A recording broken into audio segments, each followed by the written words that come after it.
Hello YouTube and welcome back to the channel here today, or welcome for the first time, you guys are welcome too, for a new thing on the channel, something that I don't do very often, and that is a manga reaction. Today we are going to be reacting to Tatsuki Fujimoto's Goodbye Eri, and yeah, I'm pretty excited to be diving in here today. So yeah, right off the top, I don't normally do manga reactions, I normally do anime reactions. I have done one manga reaction in the past, and that was for the latter portions of Girls' Last Tour, something that I really did enjoy. I've definitely never done any one-shots like Goodbye Eri is, and yeah, I don't really know how this is going to go. I haven't done one in a very long time, and please tell me if I'm doing any weird faux pas with them for some reason, I don't know. But with all that logistical stuff out of the way, let me weave a little bit of a story. I recently went to PAX Australia. I had a good time, it was pretty fun. While I was just kind of in one of the stores there, I saw Goodbye Eri was there. I heard it was good. I heard people talk about it on my Discord channel. They said it was good, that I should read it. And I'm like, hey, why not turn it into content? I'm at a point with my kind of cycle on the channel where I just had time to do like a one-off something, so I might as well do it here today. And yeah, there's the physical copy if my headphones want to cooperate, which they don't really. Hey, hello, physical copy of the book. Yeah, this thing's about 200 pages, but yeah, you're not just going to watch me reading it below myself the entire time. I have prepared. I've got a copy of it here, so again, all you pirating police, I did buy myself a copy before pirating it, so, you know. And yeah, I guess it is going to be a bit different from my anime stuff. Again, with anime, I don't pause my reactions as I'm going through them and talk about stuff. This I'll get to pause all the time I want to talk about whatever I want, whenever I want. It's just going to be one contiguous thing, which is, again, pretty cool, pretty different for me. Now again, normally when I start a new anime on the channel as well, I'll have a look at the people behind it and try to make some inferences. I'll look at a key visual potentially. And yeah, just try to guess some things based on title, general vibe, and so forth. I have also read the blurb on the back of this, which is here, which I probably will read again here because I've already read it, so I might as well put that information into the video as well. Again, for how you're going to watch this, I'm going to have a picture-in-picture version available in the description below for your viewing pleasure. That's what's going to have the stuff on it. Again, I don't want to just put the whole manga up here ready to go. I'll have a small indicator on screen somewhere where you can just see the page number if you wanted to follow along with your own version. If not, there's that picture-in-picture version, should be linked in the description below. Again, I just don't know how piracy and copyright works with this kind of stuff, so I don't even want to touch it really and lose my channel over nothing. That would be bad. But yeah, setting the scene, Tatsuki Fujimoto, that's the only real person I have to talk about here because that's who the story and art are by. I guess I should give an overall for my manga experience as well. Not nearly as much as my anime stuff, I would say. Again, when I'm talking about manga, I'm not going to talk about it with as much authority as I do anime because I've just consumed less of it. Again, if there's something really cool going on with a paneling structure or really cool going on with a certain flow of something or something to that effect, right? I may not be the person to pick it up. Again, most of my talents here will be around analyzing the story and trying to get something out of it, I guess. As I mentioned before, Tatsuki Fujimoto is the author here, author of Look Back, author of Chainsaw Man, author of Fire Punch. I have watched the first season of the anime of Chainsaw Man. I haven't seen that new movie. I don't even know if it's out yet, but sure.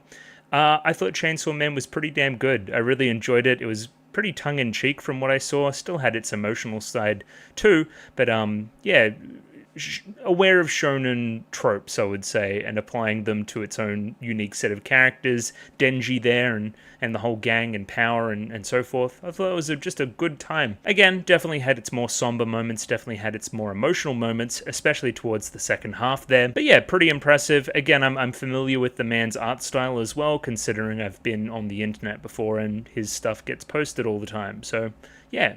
Also with Look Back specifically, it's something that I'm looking to react to on the channel very soon, maybe even tomorrow. So again, look forward to that if you're a Tatsuki Fujimoto head. Fire Punch is the only one that I have absolutely no idea about, but people say it's goated, so sure, they're probably correct. I don't know, they normally are. Either way, let's get to actually talking about what's on screen and not all the context behind it. I guess what I can infer from my experience with the man is that aware of genre conventions / tropes, does like a somber scene or two, does like to get a little bit meta, at least a little bit. sometimes.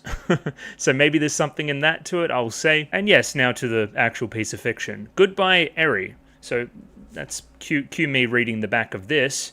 From the mad genius behind Chainsaw Man and Look Back comes a story about coping with loss. Yuta's movie-making career started with a request from his mother to record her final moments. After her death, Yuta meets a mysterious girl named Eri who takes his life in a new direction, or in new directions, excuse me.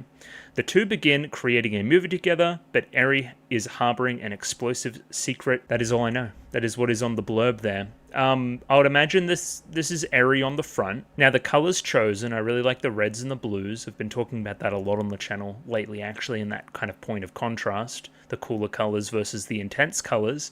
Them hiding behind you, potentially hiding something. Again, explosive secret. Most notably, I see a phone. I see a mobile phone. That gives us time period, I would say. Current day, you'd say something to that effect, even if the uniform is a little bit more old school. Let's talk about the face of this character, presumably Eri. Eri looks a little bit fucked up. Eri looks a little bit distant and kind of almost, yeah, it's hard to describe actually. It's like she's not all there. It's like she's zombified. It's like she's, like something's fucking up with her. Is that something to do with this explosive secret that we're referring to? I do not know. Goodbye, Eri. That is, I'm saying goodbye to Eri, you would imagine. So if we meet Eri in the story, presumably by the end of the story, we're saying goodbye to Eri and whatever that may entail. Again, we will see. I'm keen to just jump in here and see what's going on. I think that's the best way to do this because, again, I can continuously talk about stuff without, having to pause or anything. Because I'm not allowed to pause during the anime stuff. I can just kind of keep going. Again, I'm keen to do more of these in the future, so if people have any suggestions there, sure. Manga reactions, that is. If you guys have a particular favorite, especially one-shots because they're so self-contained. I guess I should talk about timing as well. This thing's 200 pages. Just scrolling through it like this, just giving it like a little like that. It seems a pretty breezy 200 pages. I didn't see a lot of words, so I don't know. We'll see how we go. I'm imagining this is going to be 2 videos, but we'll see. I may get to 100 pages and be like, yeah, I can keep going. Or I may get to 100 pages and be like, nah, this definitely needs to be 2 parts. Either way, jumping in here. Goodbye, Eri, Tatsuki Fujimoto. Let's get started. Yeah, Tatsuki Fujimoto, goodbye, Eri. Very cool. Tatsuki Fujimoto, goodbye, Eri. Very cool. So yes, we do have a page number down here as well. So we can definitely use that in the future for, I'm going to put something over all of this and you can just kind of see the page number. Makes sense? Makes sense. I must also remember to read this like a manga and not like a comic book. I've been reading a few comics here and there as well, so I've got to get my brain back into manga mode. That would be reading from left to right, and left to right, and left to right, and left to right. So let's do this thing. I got a smartphone for my birthday. This is Mum and Dad. And this is me. I just started middle school. Woot! Ta-da! Here's my birthday cake. It's shortcake with whipped cream, which is a fun detail. Very 12-year-old actually. I can already feel this character. That's cool. Yuta, listen, as your mum, can I make a small request? Okay, that's our lead in here. Now, what have I noticed? It's almost like 4 coma. There's like 4 panels going down like that, like a phone screen. Do you get what I'm doing there? Yeah. These character designs are very Tatsuki Fujimoto. Nothing yet to say. I'm imagining, again, based on the little synopsis there that we got, that you're going to age up pretty quick, my boy Yuta. But yeah, no, it seems like a loving family. I like the kind of blur on this panel in particular. Like, again, somebody not experienced with a camera just kind of throwing a camera all around, Feels very grounded for manga. It feels very like found footage manga almost, which is a weird thing to say. Either way, moving swiftly onwards. You know how I could die from my illness? How does that make you feel? Love this panel here in that regard too. I don't like talking about that on my birthday. Yuta, listen. Seems like this is pretty imminent, I would say. Wonder what time of day it is, because I got, again, just based on this kind of stuff, I got the feel that it was like midday, but they're having like glasses of wine. I guess it's their prerogative, especially if she's going to die. You might as well indulge. Yeah, some of you can already tell, Tatsuki Fujimoto's good at this. These 2 panels are fucking fantastic. Just the framing there is really, really good. Perfectly getting across this feeling of a son confronted with something he doesn't want to confront on a day of celebration. Even this one here on the next page, just starting to fade a little bit up the top. It's almost like he's like shutting his eyes, or it's really blown out or something like that. Again, not confronting, not looking her in the eyes, no real stable movement here, nothing of the sort, really. Either way, to the dialogue, I want you to start shooting videos of me. Huh? On video, you can hear my voice and see me move. That way, even if I'm gone, you can still remember me. Can you do that for me? And then stabilization. It kind of focuses in. It's actually like focused on the subject there in a way it hadn't been before. Yuta kind of realizes that this is a little bit more serious, or at least that's the tone that I'm getting. So again, I've got that little premise there to kind of buoy me here, right? You can already tell this is going to be pretty emotionally charged. Now, another thing I'm wondering, are we seeing this video in real time as it's happening, or is a different character, potentially Yuta from the future, recounting this video to himself right now? Again, only time will tell as we continue the story. Okay, thank you. And then, yeah, a pretty simple old page, you would say. Again, just kind of getting across pacing with these panel placements. I will say again, just maintaining this very similar paneling structure across all the pages thus far. I'm skipping ahead, which I shouldn't. Yeah, like the phone is sitting there, right? At least he's filming correctly. He's not filming vertically like an absolute pleb, like a Neanderthal. We don't like that. Seems like we're swapping scenes here a little bit and going for a little bit of a montage format where Yuta is going to continue to film his mother as she passes away. So again, we're on a family trip to the aquarium. Dad's here too because he's off work. That's nice. I think Dad knows that Mum doesn't have long left. Okay, that's a little bit sad. Dun dun dun dun. We'll go with that. Dun dun dun dun. Dun dun dun? That's something else. Here's the finished parfait. Let me know how it tastes. Ooh, a stray cat. Symbolism. We'll see. We'll see once we meet Eri. Maybe stray cat vibes. I talked about that in Flip Flappers yesterday as well, actually. And this panel down the bottom, Mum and Dad are watching TV. They're laughing. Just, again, kind of outside of the room, almost candid shots of the mother. Again, I wonder if he's going to hear something. No, I wondered if he was going to overhear something that he shouldn't have overheard from this kind of faraway angle, and the parents didn't notice that he was there. I will say, not a lot of detail in these backgrounds thus far. Nothing to really dive into super duper in detail, I would say. Seems like a normal family, normal house. Just based on, I'm rating the mum as a redhead, but I don't know if that's correct. I don't know. I like redheads. Either way. Mum's gonna do a poo? Oh, hell no. Yeah, don't film your mum doing a poo. That's a faux pas. We don't like that. Stray cat number 4. Again, just increasing the kind of, the frequency of this montage. I can definitely see it's very cinematic thus far. I can almost see this playing. This would be very easy to adapt to a kind of video format, whether that be anime or live action. I can kind of see how that would manifest already in kind of the placement of the kind of panels here and the kind of pace in which it's moving, right? This guy loves filming his mum in inappropriate places. Mum's about to take a bath. Camera off, Buster. And then Dad's crying. So again, this is again what I've been trying to allude to. She probably, again, does not have very long left. Oh, this is fucking tragic. This is terrible. Dad's asleep. Mum too. I'm keeping watch in case she dies in her sleep. That's very bad. Is Yuta still like 12? Man. Yeah, okay. Shit. That's not fantastic, sure. Oh yeah, she's deteriorating like crazy. This is terrible. She's in hospital? Yeah, she's in hospital. Okay. My parents bought me a PC because my smartphone ran out of space. I've shot about 6 total hours of video now. This is Mum all dressed up. It's date night. This is fucking tragic. This is terrible. Again, like it's this thing that both the father and the son here just don't want to talk about, and that's that she genuinely just is running out of time. It's terminal, whatever it is, sickness, generic sickness in media, and yeah, I'm watching the car crash happening. It absolutely stinks of like the start of Up or any of them other like movies that start on a really sad note like that. I'm in hospital for tests. It's surprisingly comfy here. How many points do you give Dad's cooking? 50.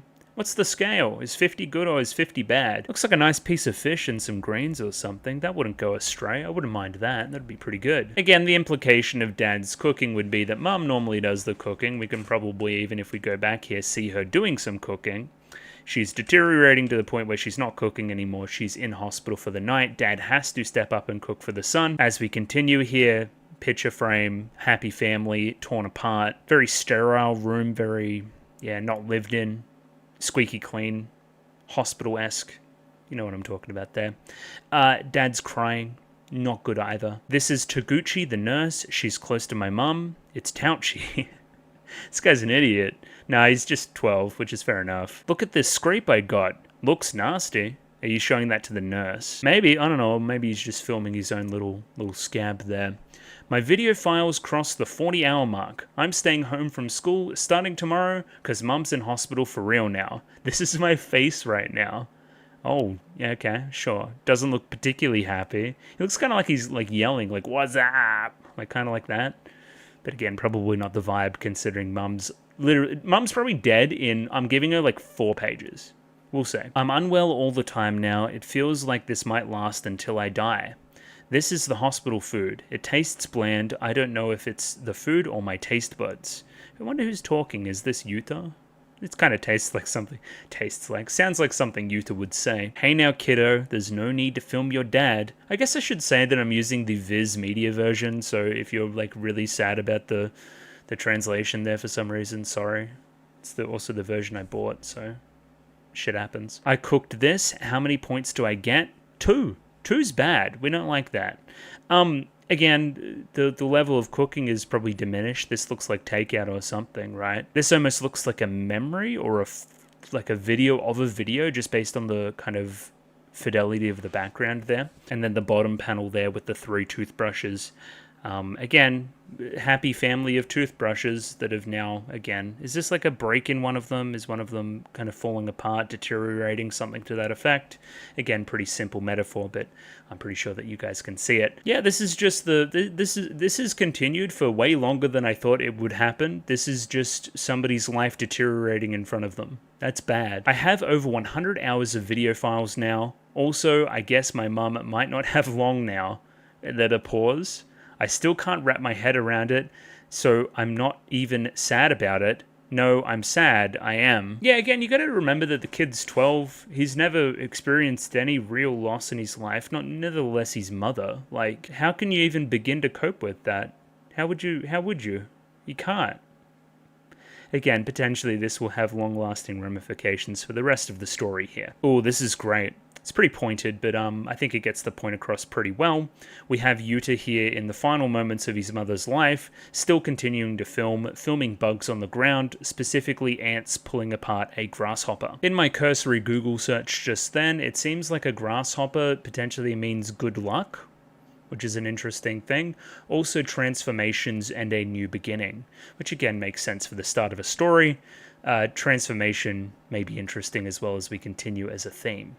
So again, I also associate motherhood with grasshoppers, weirdly enough. I don't know if that's just a me thing, but I don't know. More so than like a spider or something. They're like a very, you don't mind the sight of a grasshopper is my point. They're like one of the good bugs. I hate bugs, so like, don't ask me about it, but maybe I'm just rambling. Either way, these shots here, again, you see Dad's condition almost deteriorating as well. This kind of shaky, blurry cam on the cam here, which is making out the panels. Again, just really giving this candid look to these final moments. Holy fuck. Okay. Your mum wants you to film her until her dying breath. That is not something that you should tell your son to do. That is borderline negligent? Emotionally? That's Is the mom's got some shit going on, right? Well, she's dying. She clearly has some shit going on. But like you don't tell your kid to do that. Like, that's gonna fuck them up. That's gonna traumatize them. Like, hey, I've lost loved ones before, right? And all that kind of stuff. I don't want to see them during the moments of their death. I don't want to see them at the weakest, at their... It'll just remind me of their death more than anything else and the sad moments leading up to it, right? I want to see them at their happiest, at their happiest points in life, and that kind of stuff, right? Remember the person who they were before the disease overtook them, right? I don't want to see this. I don't want to make my loved ones see this either. See, if I was terminally ill or something, I wouldn't want my loved ones to see me die at all. I want them to remember me like I am now, you know? It's a really weird thing to talk about, but yeah. Either way, we're making our way into Todami Hospital, where it seems like Yuta is a little bit hesitant to enter and face this inevitable thing that's been coming. Again, this has been built up in the narrative thus far. I would say that, hey, Yuta's not really confronting the real problem here. Whenever it's presented, he's like, can we talk about something else? He always has these long pauses upon mentioning it to himself during the films and that kind of thing. This kind of moment has been coming. So again, just this shot of the top of the door here. Yuta, where are you going? And the hospital disappearing from view. Dad screaming at Yuta to come back, where Yuta is just running away. Don't ask me how he's filming behind himself as he's running away. We're not thinking about logistics here, we're thinking about other shit. This is a little bit more like it, very first person, very running away. Yeah, that's a little bit more suited in what you would actually see from a first person phone perspective of somebody running away from, again, confronting their mother's death. I think this is an entirely healthy response from Yuta. And seemingly this is the first time we've broken the motif of the manga thus far of the phone, right? And what does it seem like Yuta's doing there? What?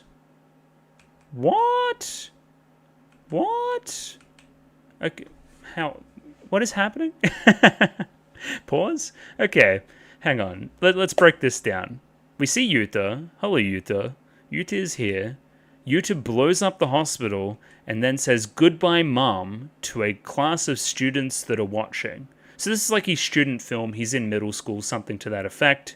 Also, again, I should probably frame this for you. Just bear with me. If we have any 2-page spreads in the future, I'm probably going to use this view here. This is a shock. Okay, so let me talk about what's going on here, right? By popping back to this one and talking about the previous pages here. Cool. So we would be going from the phone screen, filming this, going to like the film screen, right? Because when we pop over here, the film screen is almost 4:3. It's almost like that perfect square, just about, right? So again, we're moving out of the phone screen in the pure kind of, 16:9 vertical, and we're moving a little bit more to the 4:3. It seems like he's taken the footage and made a film out of it, a student film, which he is now showing to his class. That or the manga just got very trippy and very meta. We're going to see as we continue here. But yeah, that's a revelation for sure. He took all that footage and made it into a film. Fair enough. By the looks of it, a pretty confronting film as we get introduced to some new characters here. Potentially they will recur, potentially they will not, of the students of the school. Watching in shock as they see what they've seen upon the screen, right? If they've been seeing what we've been seeing up to this moment, but then what is explosion? What is explosion meant to say, right? Did the hospital blow up in real life? Or is this movie effects? I'm going to imagine movie effects. Again, he's almost putting in a generic movie ending, right? He's almost using that as a coping mechanism instead of facing what's in the hospital. What if it just blew up, like the films, like the movies, right? What if it just blew up and I ran away and it was a cool action movie instead of this, harrowing thing that I had to experience in my life? Again, I'm sure we'll get more clarity as we continue here as well. Yeah, here we go. That was a documentary from Class 1B's Yuta Ito, Dead Explosion Mother. Next up is a performance by the Pop Music Club. Oh my god, Kaon is here? Hell yeah. And then again, this is Yuta standing up. My movie just finished playing, let's see what everybody thinks. So this is after the fact he's going to go see, hey, what'd you think about my movie? What'd you think about my movie, right? I took all the footage and I turned it into something. Again, as we see from these faces here, potentially they weren't the biggest fans in the world. Potentially it was a little bit much, we'll see. Oh, is this during the assembly too? Is there a little bit of public humiliation here? You're going to have to imagine, right? But again, now we're getting the vibe that Yuta's now filming people watching his film, right? Because we've swapped the panel styling to the phone again. So again, along with this kind of blurry style, you'd have to imagine so. So again, now he's getting some reactions to his movie from the lady on the stage, right? From the presenter dude. I don't know if it's a lady. It's unclear. I think I speak for all of us when I say I have like no idea what the heck we just watched, and now everyone's fucking laughing at him. So again, if you're watching the footage that we watched, right? with that explosion ending, it's like, what the fuck's going on there? Are we also trying to make some commentary about somebody putting real-life trauma and real-life grief into art, and then that art being rejected, no matter how ridiculous it is? It's hard to comment on the quality of the film without seeing it ourselves, right? But again, we know all the context. We haven't seen the film, we haven't seen the piece of art, but we know the context behind the piece of art and how significant it was for Yuta himself, right? How harrowing it was for us to watch that. So, you know, it's insulting when his film gets kind of destroyed by these bully type characters, right? That just makes sense. No matter the quality of the actual film, the emotions behind it were still real, you would say. Oh, this was the pop music guy. Boo, we hate K-On! These K-On! Guys suck. Boo. Either way, everyone continues to laugh. Let's get back on track. Here's our first song, Stop Sun. I'm glaring at a sun that won't budge, it needs a kickstart. All the same faces, the same friends, and family never apart. The only thing that ever moves is my girl's heart, yeah. This seems like some generic garbage. I was trying to infer maybe something about, like, family never gets torn apart. This seems like one of those parody songs that they would make about those happy-go-lucky, like, songs in the 60s. You know what I'm talking about? That like yummy, yummy, yummy, I got love in my tummy. Like, that doesn't mean anything. You know what I mean? It's kind of like that kind of vibe. Even potentially with the haircut as well. He almost looks like a fucking beetle here. Yeah, this guy sucks. Clearly. Yuta, come with me. Hey, stop recording, put your phone away. Potentially the teachers didn't screen this beforehand. They hadn't seen it. So potentially it's like fucked up and weird and crappy and whatever. So they didn't even know what they were about to play, but they played it, which is odd, but sure. Yeah, here we go. I'm partly responsible for not screening it beforehand. Still, you should know better than to make a movie like that. It's making a mockery of your mother's death. I don't think it's that's the... Maybe it's because I'm like an artsy guy. I see what he's trying to do, and I see the emotion it's trying to get at. Again, this very childish emotion of wanting to avoid this kind of thing that's going on in your life, right? Again, it's very middle school, for sure. But it's like getting that across in a very middle school type way. It's like watching some kind of tragedy and it turning into Michael Bay Transformers right there at the very end, right? It's like, yeah, but the author did that for a reason. They're not doing that for no reason, and you got to look for the meaning in that. That's how art analysis works. Again, he should know better than to try to trust this kind of concept to a bunch of like literal 15-year-olds, you know? Why did you go and turn it into a movie? That's just wrong. Why would you do that? I had about 100 hours of footage, so I edited it down so it'd be easier to watch. Then I added some good sounding music and I just had a movie. Yeah, very 15-year-old. Oh, not even 15, he's like 13. Very 13-year-old sounding character here, just kind of stumbling through his words and not quite knowing why he did what he did, but he did it, right? If I was going to talk about some character details for Yuta very early, he seems like a very determined kid, right? He seems very, very determined. And stubborn almost. Like, mum says I'm going to film 100 hours. Okay, I should make something to remember my mother or turn it into art or something. I'm going to make a film. I don't care. I don't care if it's feature length. I don't care what's going on, right? I'm just going to do it, right? This panel here, this guy's saying the most insane thing ever. Why would you go and turn an emotional experience into a piece of art? What are you doing, you fucking idiot? Nobody does that. It's what everybody does all the time, constantly. That is what art is. Don't you feel bad for your late mother showing a video like that? Do I feel bad? No. That ending. Why did you have the explosion at the end? That was awesome, right? Yeah, these panels as well, so they would be close together on this kind of 2-page spread, you would say, in the actual manga. I wonder if I could, actually check. I could if I wanted to, but I don't. So there's two things that could be happening here. One, it could be my view that Yuta's looking at this as like kind of his kind of coping mechanism and making that into art, and he's very aware of that, or he's kind of nihilistic in a way and uncaring, and that's what's happened here. The emotions hurt too much that he cut himself off from all emotion. Maybe that's what's happening here, because that was awesome, right? That explosion at the end is a really weird response if he intentionally meant what he meant with the film he made. To the point where the teacher gets mad at him. Do you think a person's death is awesome? What is wrong with you? Whoa. Yeah, again, I want to hear Yuta's justifications for why he did what he did. What did I think? The ending sucked. It made me sick to my stomach. I have serious doubts about your sense of morals. Kind of, again, a little bit of vox populi from the class in general here. Almost, again, setting up the camera and bringing them in as interviews to review his film. which is quite interesting as well. If I was writing this manga, I would be building up this kind of thing to a moment where somebody agrees that the movie was awesome. Potentially. Eri, we're gonna see. Put yourself in your mum's shoes. You're despicable. Why? Why would you turn that into a movie? It was one bad movie. Ha ha ha. It was shit. Characters that are literally you. Hell yeah. I call things shit all the time. I think the various characters, they're doing a lot with a little here. Or they're doing a lot. Tatsuki Fujimoto is doing a lot with a little here. You can kind of characterize each of these characters by their response, right? This is the quiet kid. This is the class clown type kids, right? And these are the kind of female students that are just kind of like incensed by the whole thing and think that it's like really weird and odd that you made like a weird decision to even turn it into a movie in the first place. Then we have this character here who seems to have a little bit more going on. My mum died last year too. Or last year. I don't know, it doesn't matter, they mean the same thing. Camera focus is up a little bit. That's why I can't forgive you. But not for turning it into a movie, that's not the problem. Why'd you add the explosion at the end? Now these are the questions we need to ask. This character's switched on. They know what they're talking about. Yo, I think Yuta might be like a freak. Okay, yeah, look at these faces that he's doing. He's just kind of looking off to the side. He's like really scrawny and like scrunched over and stuff. And like really gangly. Like even more so than a normal teenager, I would say. And then he's like, hey y'all, this goes out to all my subscribers. He's like vlogging right now.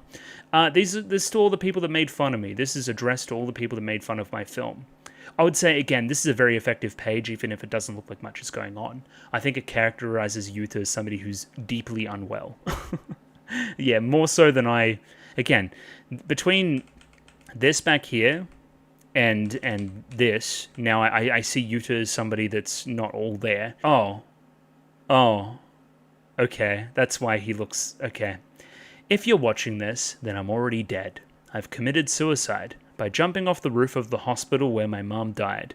I put the entirety of my middle school life into making that movie. Do you guys have any idea how it feels to have it get mocked? Are you thinking, why would you kill yourself over that? If that's how you feel, you deserve to die too. Okay, we're talking about a guy that's putting his heart and fucking soul into something, right? For years of his life. Again, relative to how old he is, he's putting literally like a fifth of his life into this film, right? I'm imagining, again, going to school and this is what he's using on all his spare time, making this movie as cool as possible. Really looking forward to showing it to everybody, not screening it to anybody beforehand, not getting any feedback there, just this raw piece of art of him channeling these emotions, right? And then it gets shunned. You get shunned for that, right? Of course, that would be such a dramatic feeling that you would feel like ending it all. At least a little bit, I think. Going to bring up an interesting piece of context here. I don't know if you guys have heard about the controversy around the Halsey album, The Great Impersonator. I was watching stuff about it today. Again, and it's this weird thing. So again, just quickfire context here. Halsey was very unwell when she made that album, or in the process of, she's channeling those emotions into the art, right? Now, I haven't heard the album personally, but apparently people think it doesn't sound good. So again, they attack the album, or not attack, they criticize it, right? Unfairly or not, they give it bad reviews and say, hey, this music's crap. But again, if you're putting that kind of level of stuff into your work, that level of emotion, and that level of like baggage and trauma, and somebody comes around and says it's bad, right? That'd be devastating. And again, is it a responsibility of critics to potentially tread on eggshells a little bit when talking about that stuff? It's an interesting conversation to have, I think. Should critics be as brutal as possible, or is there space for a little bit more leniency when the subject matter is as serious as it is? Oh, Dad, when you find this video, I have a request. Request? If I can speak. Please don't be sad. Show this video to the jerks who made fun of me. Make them remember me for the rest of their lives. This world is filled with death. Memento mori. This is Yuta signing off. Goodbye. ... Eri. Well, that's pretty harrowing. Again, I've said that a number of times already. Memento mori. I've got to get the exact translation there, right? It translates from Latin to remember to die, but it's more than that. It's talking to the inevitability of death, right? This world is filled with death that's inevitable. If the first 20 pages of this story didn't get that across to you, then I don't know what would. It's also very middle school to bring up something like that in your purported suicide note.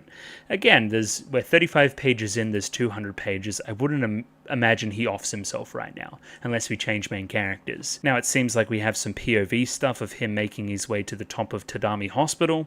Again, the hospital that he blew up in his film. It was already exploded, right? He never set foot in here to say actually goodbye to his mother, right? To see her during her final moments and that kind of thing, right? In that way, that the film that he was making couldn't have had a good ending, right?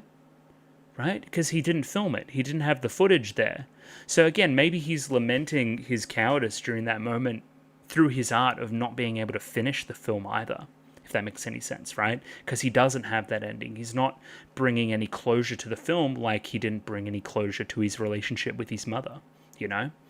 Which is, again, why making his way back to the hospital here is significant, right? This is the scene of the crime, so to say. Interesting one to talk about, I think. Yep, seems like he's gonna do it. I don't know, I don't have much else to say that I haven't already said. The kind of shaky cam style of the paneling still pretty cool. Oh, this is great. This is a moment of contemplation, or a moment of hesitance, I would say. Kind of bringing himself to the fence, looking over, looking down, potentially like losing vision for a bit. Again, is he still filming this? Is this almost like some lens flare type stuff too off the sun of the day? And then he's kind of backing back away. That's what it looks like in this bottom panel here. But let's continue. Again, it seems like he's stealing himself, and then we get a third party. You're gonna jump? What? So again, he's like kind of trying to up himself, getting, you know, hyped up to do it, to do the thing. He's so worked up about it. And then we have this third party entering. I'm gonna guess Eri. It's about time where I would enter Eri into the story. Hey, look. I'm pretty switched on. I'm pretty correct. Now, a few questions.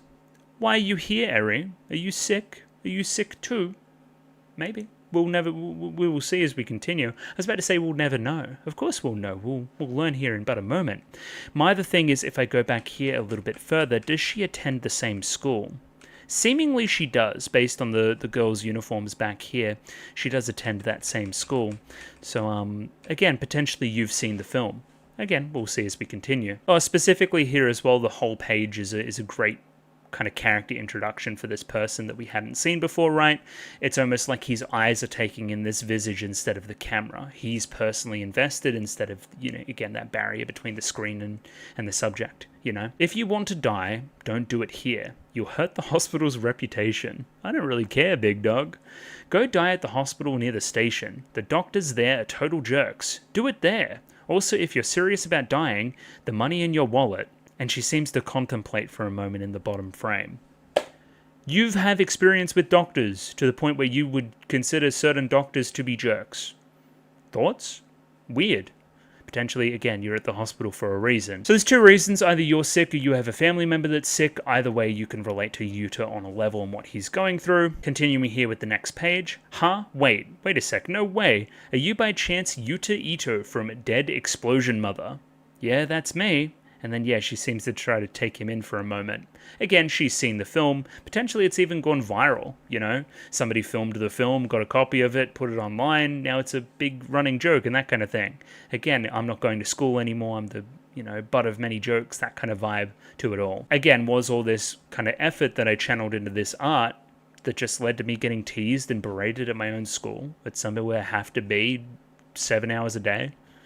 Terrible. That would be terrible, right? Either way, it seems like the girl is taking us by the hand and running us down to somewhere, right? It seems like she's interested upon learning that we're the person that made that particular film. Again, Yuta continues the film here. Again, the thing behind him filming initially was always the connection with the mother. So again, we can interpret every single time that he continues to film here a lingering kind of connection to the mother, or wanting to remain and have that lingering connection. Again, it seems like he's a compulsive filmer. It's just something that he does now. It's, again, almost like this coping mechanism, almost like this thing that mum told me to do that I must continue to do, right? Okay, seems to me like we're going to some kind of abandoned school or something. Okay, and we're walking in the back and making our way to a specific spot and place. We have presumably Eri turning around and telling us, or making sure that we're following still. It's almost like we're making our way to her secret place or whatever. Again, we'll see what it is. Right here.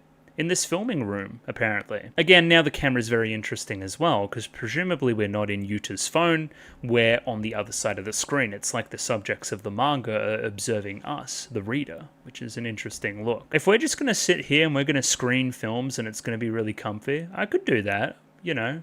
Hopefully, again, the manga's really comfy. It's comfy from here, guys, right? We've done all the sad part now, and it just becomes like a movie club thing, right? Right?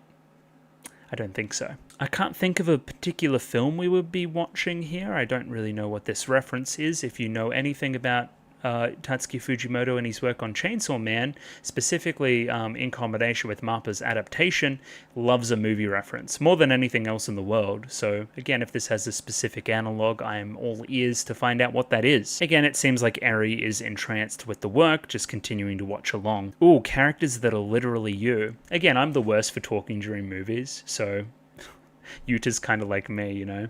Why are you showing me a movie? No talking during movies. Who are you? Is this place yours? Again, these are good questions. Both of these things thus far are deeply unclear. Also, watching them projected. So again, just seems like I found the movie room at the abandoned school, something like that. Eri rescinds here and says that she'll give Yuta information if he keeps quiet for the next 9 hours. After this, we're going to watch 4 more films. So look forward to it muchly. Please, Yuta. And no, it's not my place. We're trespassing in an abandoned building. I brought the projector. Okay, cute. That's nice. Lord of the Rings marathon, anybody? That's what it kind of feels like they're doing. Weird. I wonder what Eri's motivation is here. Why is she bringing Yuta here, and why is she wanting to show him films and that kind of thing? So here's my thing. Okay, this is my read very early. I kind of just thought of this. Potentially, okay, Eri here has seen the film. She's seen the emotion behind the film and the emotion behind the art, but knows that Yuta doesn't have the means to put it together into a good... He doesn't have the technique, he doesn't have the technical background there. So are we watching movies right now to teach Yuta the correct filmic techniques so he can channel this emotion into an actually compelling piece of art, right? Where again, I'm the art guy, I think that they're compelling regardless, right? But again, this will make it more palatable for a genuine consumer. Right? You can turn it into a piece of art that many people can enjoy. That's what I think. I think Eri sees the intention. She sees the power, right? But she doesn't think that he has the technical skills yet. Either way, Yuta seems like a little bit weirded out by the situation, and they continue to watch. The screen here also goes black, which indicates to me that he was filming the entire time and his phone went flat. Fair enough. This is the phone camera going back on. Thanks for the charger. It's 2 a.m. I'm leaving. Also, why are you recording me? The bigger question was, the movies were good and all, but who are you and why'd you show them to me? Didn't I already tell you? No, you didn't. And it's going to be like, I'm Eri from the Goodbye Eri book. Or something. I don't know, equally stupid. Yeah, I think we're getting to what I'm talking about here, right? You haven't seen that many movies, have you? I've seen the movies they play on TV. That's not nearly enough. You have to watch more. Why? Because you can't make a film everyone will like unless you've watched a ton of them. Oh great, are you one of those people that have a problem with my movie? I think everybody has a problem with your movie. Again, the audience, the reader here has... They know the backing behind it. They know the power there. But again, everybody else doesn't. You've got to convey that power through filmic technique. That is how you make compelling art. Again, Eri is right here, even if I do find artistic merit in films that are made by people that haven't seen many movies. I think that's equally interesting. Oh, I had plenty of problems with it, but it had an edge you rarely see, and the surprises outnumbered the faults, or its faults.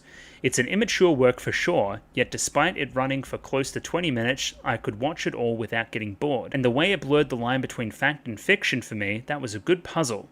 What's this about? You haven't answered me. Interesting. Again, Eri's a fucking cinema head. She's crazy. Okay, this is cool. Seems like Eri was the only one that got it. I guess. Yeah, the only one that got it the way that I got it, or at least what he... And again, it was a bold, confronting piece, like that kind of vibe. Yeah. Oh, and she breaks character here a little bit, right? You still haven't answered me. Your movie was super awesome, but it was just as frustrating as it was good. Yeah, we're breaking the veneer here, right? Again, if we go all the way back here, and I'm going to go back quite a bit, this is the realization. Oh my god, I'm face to face with the person that made one of my favorite films, but also one of the most frustrating films because, again, it could be so much better. You know, if you guys don't have a piece of art like this in your life where you're like, that was so good, but I know a million ways I could make it better, you guys should watch more things. Because again, I have like a couple, and again, they infuriate me constantly. I wake up in cold sweats in the night thinking about them. But again, this is the moment where she realizes who it is, and again, the aggression here now makes sense. She has this underlying passion for him and his filmmaking, right? Which breaks here. I was the only person in that gym who was crying. Everyone else used it as materials for their jokes, and that really pissed me off. That's why you're going to make another movie. Starting tomorrow, for the next year, you're going to increase your input by watching loads of movies, and then the next year you're going to shoot a new movie and show it to the school at the school festival. I love the decision for the camera and the POV shot here, right? This is the call to action, right? And again, if we're again seeing the neat 200 pages here, this is the perfect spot for this to be in the story, right? This is the compelling thing that's going to take us through to the very end of the next film, right? This is the rest of the story. Eri, I really like Eri. I think that, again, she hasn't said a name. I'm going to imagine this is Eri. Goodbye, Eri. I'm going to imagine that's Goodbye, Eri that I'm looking at. Again, filmed on the screen like that. Who's going to be the subject of the film? Are you going to be the subject of the film? In the same way that that first film ended with a Goodbye, Mum, is this next film going to end with a Goodbye, Eri? Something to that effect. Next time, don't you want to make them all bawl their eyes out? The same way that you bawled your eyes out at your mother. Don't you want to convey that feeling? That's what this is about, right? And yeah, I think this is Yuta saying that he likes the sound of that. The two shake hands and they're ready to film, right? This is now going to be the goal going forward. I'll be your manager. Don't worry, I'm confident I watch more movies than anyone in this town. A certified cinephile, potentially. Okay, I think I get it now, but who are you anyway? There you go, she's Eri, we did it. And now they're literally shaking on it. They were figuratively shaking on it before, but now they literally are. Again, Tatsuki Fujimoto's good. He knows where the story should go at certain moments, right? It's planned meticulously thus far, I think, right? I'm compelled. The paneling structure being so simple is really nice too. It's very legible, very, very legible. Would be a very good first manga for somebody. The kind of bubbles and their placement aren't particularly hard to get your brain across as well. It's flowing very well. Is Eri kind of cute, chat? Is that the vibe? Not really my thing, but again, go off. If you find her cute, you can find her cute. That's your kind of thing. If that's your kind of thing, it's your kind of thing. Seems like we're walking out at 2 a.m. to the, night sky. The stars are out. You know what would be a great start for a movie? His suicide note. Yeah, the one he was going to leave. If he was going to make a film about this process, a very, real life story again. Potentially, again, using that as an introduction and a hook would be quite nice. Because I really like this. He's like he's vlogging, right? It's like he's talking to the audience. We're back, folks. We're so back. We talked to a girl for 9 hours watching movies. Now we're back. And then, Dad, I'm home. Oh, welcome home. Seems like Dad's a little bit... He didn't really call after his son very much after he didn't come home and was away till 2 a.m. Weird. I don't know what's going on there. Almost seems like he's smashed. I guess he's just tired. You guys, did you know? Life is beautiful, bright, and pure. To anyone considering suicide, don't throw your life away. We all die one day. You should give life a try until your number comes up. Wishing you all well. This is Yuta signing off. Thanks. Goodbye. Then grabbing the camera. He's like fucking bro-fisting like he's PewDiePie. Yeah, he's had a change of heart upon talking with a girl. I think that's very endearing. Again, it's the same shot as the suicide note. He's saying literally the exact opposite stuff. I can see the scene in my head. Seems like we're skipping ahead somewhat. During class, I want you to summarize the 5 movies we watched yesterday in only 1 sentence each. Once you've managed that, break their stories down into exposition, rising action, climax, and resolution in a way you can explain to me. I'll listen to your answers after school. If I do that, I'll be able to make a good movie. This is how they do it in Hollywood. Don't you trust Hollywood? She's right. Again, somebody that studied story structure at least a little bit, this is something you should do.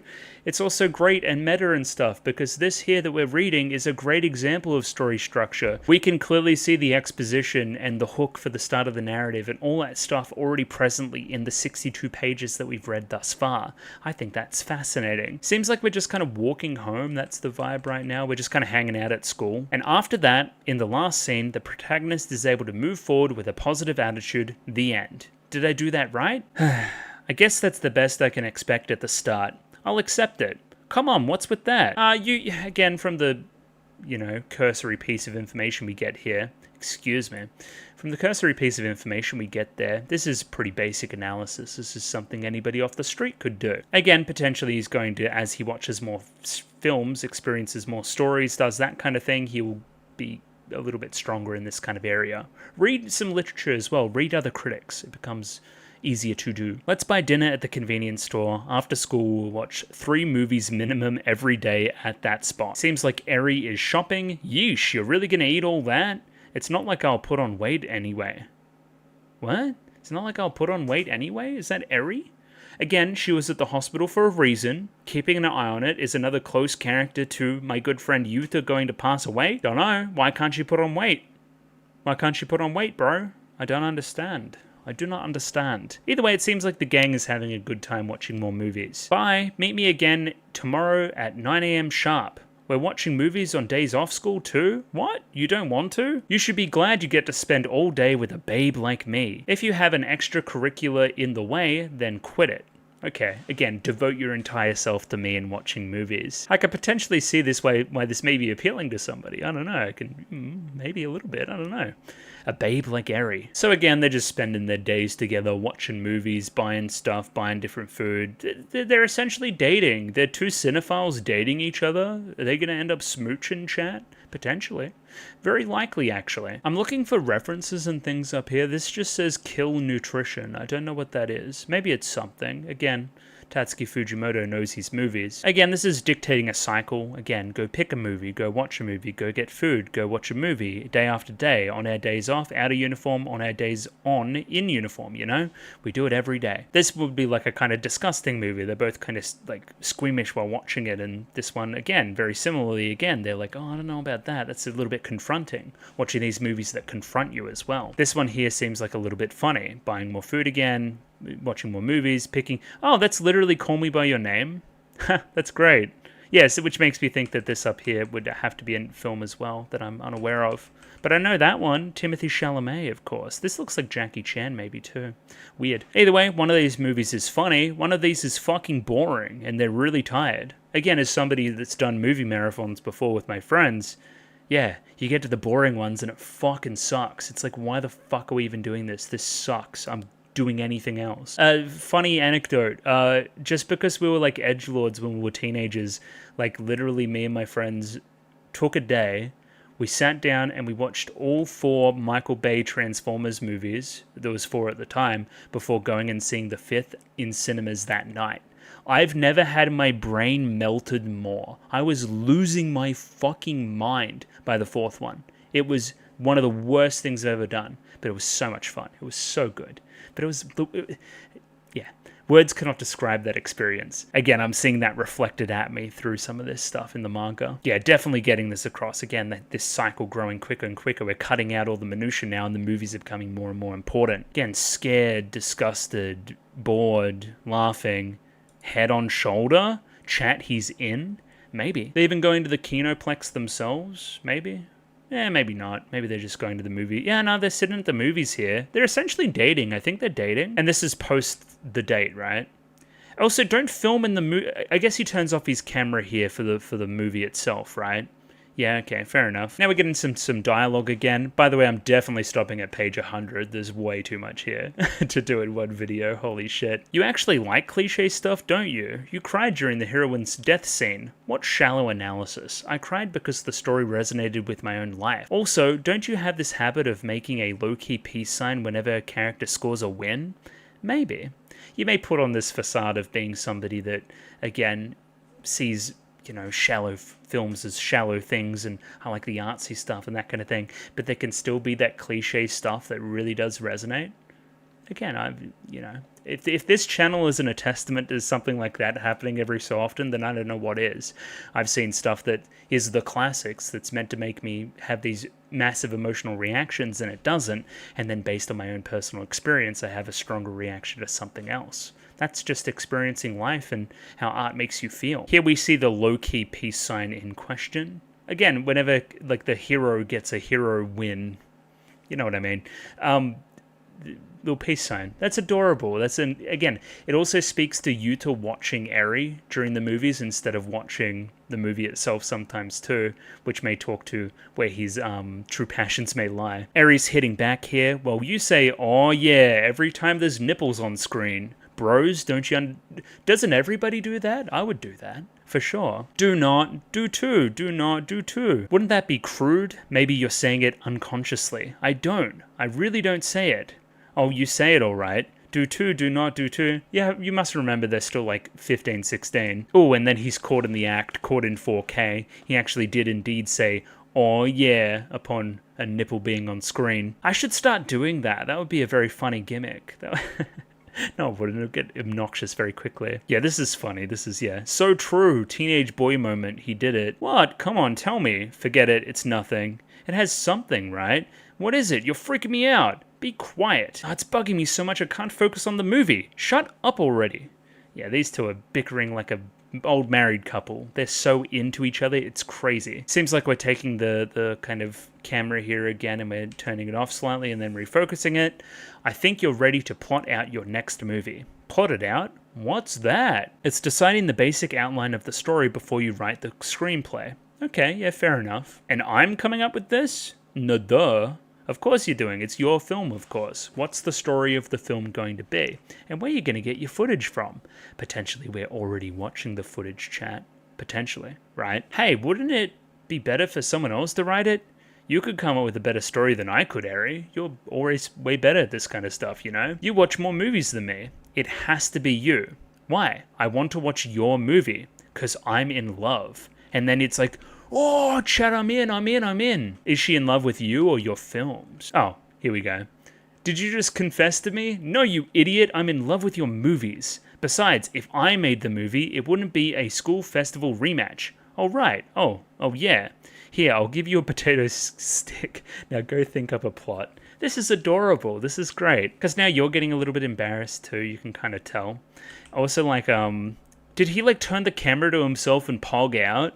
That's very funny. So now we skip ahead somewhat, and we have Eri reading said outline, right? The plot outline generally, before it becomes a screenplay, before it becomes storyboarded, before all that stuff, right? So what do you think of the story, Eri? How can I put it? This is average. Come up with something else. And now we're doing a little bit of montagey thing again. Too normal. Boring. Boring, average, it's not bad, but it's not good either. Bring me something else. Boring, average, it's not bad, but it's not good either. Bring me something else. It's not quite right. I give up. I surrender. I cry uncle. Blah. Gah. My heart's a slushy mess at this point. I can't even tell what's good or not anymore. Well, I can, so stop worrying. Write with confidence. Why are you standing so far away? And then the camera kind of pulls back a little bit and we see how far away Yuta actually is. You know, I always meant to ask, what exactly did you like about my movie? You're the only person in the world who said it was good. So many people called it crappy that even I don't remember what I liked about it anymore. First of all, the part where you run away from the hospital. In your movie, the plot progressed like a touching story, but seriously asking your middle-aged son to record his own mother's death? Isn't that just cruel?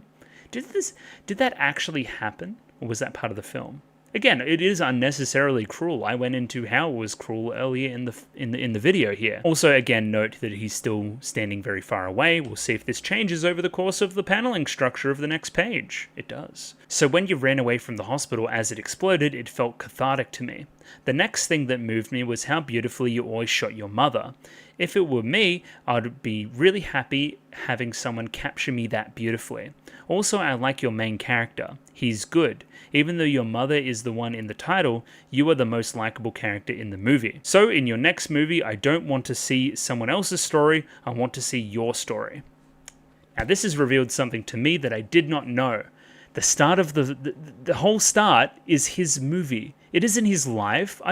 Did his mother actually die? Is that meant to be purposefully obfuscated? Is that meant to be something that's blurring fiction and reality? Or am I just stupid? I don't know. I don't think Eri knows if it's real or not. Or I think Eri thinks it's fake, is my point, right? Does she not know it's real or something? No, it has to be real. The cake said Yuta. Everyone would know it's autobiographical because they know his name is Yuta at school, right? Or did he omit that piece of information? I don't know. There was a point where it blurred from reality into a film that he was making, I think, right? It's just interesting that Eri says, I like your main character, he's good, when to my knowledge, the main character is literally just Yuta. There isn't a character there. It wasn't, I just filmed the footage. I made it into a film after the fact. I made it into 20 minutes, you know? Even though your mother is the one in the title, you are the most likable character in the movie. So in your next movie, I don't want to see someone else's story, I want to see your story. Well, it's interesting that this thing here is called Goodbye Eri, so he didn't really live up to his end of the bargain there. Interestingly enough, we're having dinner with Dad again. It's another fish dish or something to that effect. It seems like, again, based on the quality of the food, that he's at least in a better place couple years down the track from the mother's death. Either way, he continues to film here. Dad, when you think of me, what's the first thing that comes to mind? I'd say you're all about movies. Movies, I guess. And when you think about my movies, what comes to mind? Explosions? Yeah, maybe explosions. Ever since you were little, you've always sprinkled a pinch of fantasy into everything. A pinch of fantasy? That's right. Like when you drew me in kindergarten, you gave me a dragon's face. And that time we took a trip to the family zoo, you were talking to the giraffe the entire time. Oh, hey, now that I think about it, how come you're recording me right now? I don't know, but I think he's just continuing to do that from, again, the whole stipulation from the sick mother. Now, this is interesting. This is what I liked about Yuta's film as well. This kind of pinch of fantasy and this escape from what the drab reality was of that situation. That's how I liked the explosion. That's why I liked it. And again, definitely through a juvenile lens. Again, we can see that manifesting very early here. Dragon's face on the dad. Potentially, again, he was a bit of a scary man back in the day. Very powerful, like a dragon, you know? We don't really address, hey, how come you're recording me? Does he not remember? I don't think he remembers. Yeah, okay, sure. And then we don't want to really confront that. Again, I wish I knew movies better. I know some movies, but I don't know what this is. But again, they're both very intently watching it now as well, back in this POV shot with Eri. So the protagonist buys his mum a smartphone, and then she tells him, I'm sick, I'm going to die, so film me until my dying breath. Then, partway through the movie, wait, isn't that the same story as your last movie? There's more. The protagonist couldn't bring himself to film his mother's death, and then he makes a crappy movie and gets ragged on for it big time. So our wounded protagonist decides to jump to his death from the hospital roof, and then when he gets up to the roof, enter Vampire Girl. Ooh, vampires? Monogatari reference? The protagonist gets abducted and taken to this building. Just when he thinks she's going to drink his blood, she makes him watch a bunch of movies. And then the vampire orders the protagonist to make a movie? Right. After that, the two of them watch a ton of movies, come up with a plot, and, well, I haven't come up with the rest yet. Come up with it right now. Again, this is obviously recounting this experience with that twinge of fantasy added in. Even bolded for the audience at home. The vampire girl, here she is. The protagonist's problem probably isn't the fact that his film got made fun of. Maybe it's that he didn't record his mother's death. That's it. That's the truth. The truth is that the protagonist regrets running away. And then, yeah, the vampire actually doesn't have long to live. She's lived for thousands of years, but she's about to die from some illness or something. Despite living for 1,000 years, she's afraid of being forgotten, so the vampire wants the protagonist to shoot a movie for her to be in. We're getting meta. We're getting meta as fuck. This is great. This is where I thought the story was going. I thought the story was going that Eri was actually unwell and that she wanted to be the star in the film. And again, we're addressing the very obvious part. He's running away because he doesn't want to confront the mother's death, and then he's channeling a lot of this regret of running away at that moment into the film. Again, what I was talking about before. As they shoot the movie, the protagonist and the vampire fall in love, but the vampire is growing weaker and weaker. Finally, the protagonist films the vampire's death, and their love story is over. Having filmed a death, the thing he couldn't do for his mother, the protagonist regains the will to live and confidence to make movies. The end. That is exactly where I thought this story was going. And Tatsuki Fujimoto knows that. That's great. I love this. This is fantastic. Now where's it going to go? Are we just going to do what we just said, like the story was set up to do? Or are we going to do something else entirely? Eri seems to contemplate on it for a couple of moments here. She's also very dead-faced during the whole discussion. Then Eri's like, sounds like it could be good, right? It's semi-autobiographical, so if I use myself as the protagonist, I think the meta aspect will go over well with the students who saw my movie last year. This is insane. This is fantastic. Plus, the video of my mom and the scenes of people trash talking me are all real, so I can use unscripted, unacted lines. If you're recycling old footage, I presume that I am playing the vampire? You know it. All that's left to do is write down the plot in a little more detail, and I bet you could whip up a screenplay in no time. Sounds good.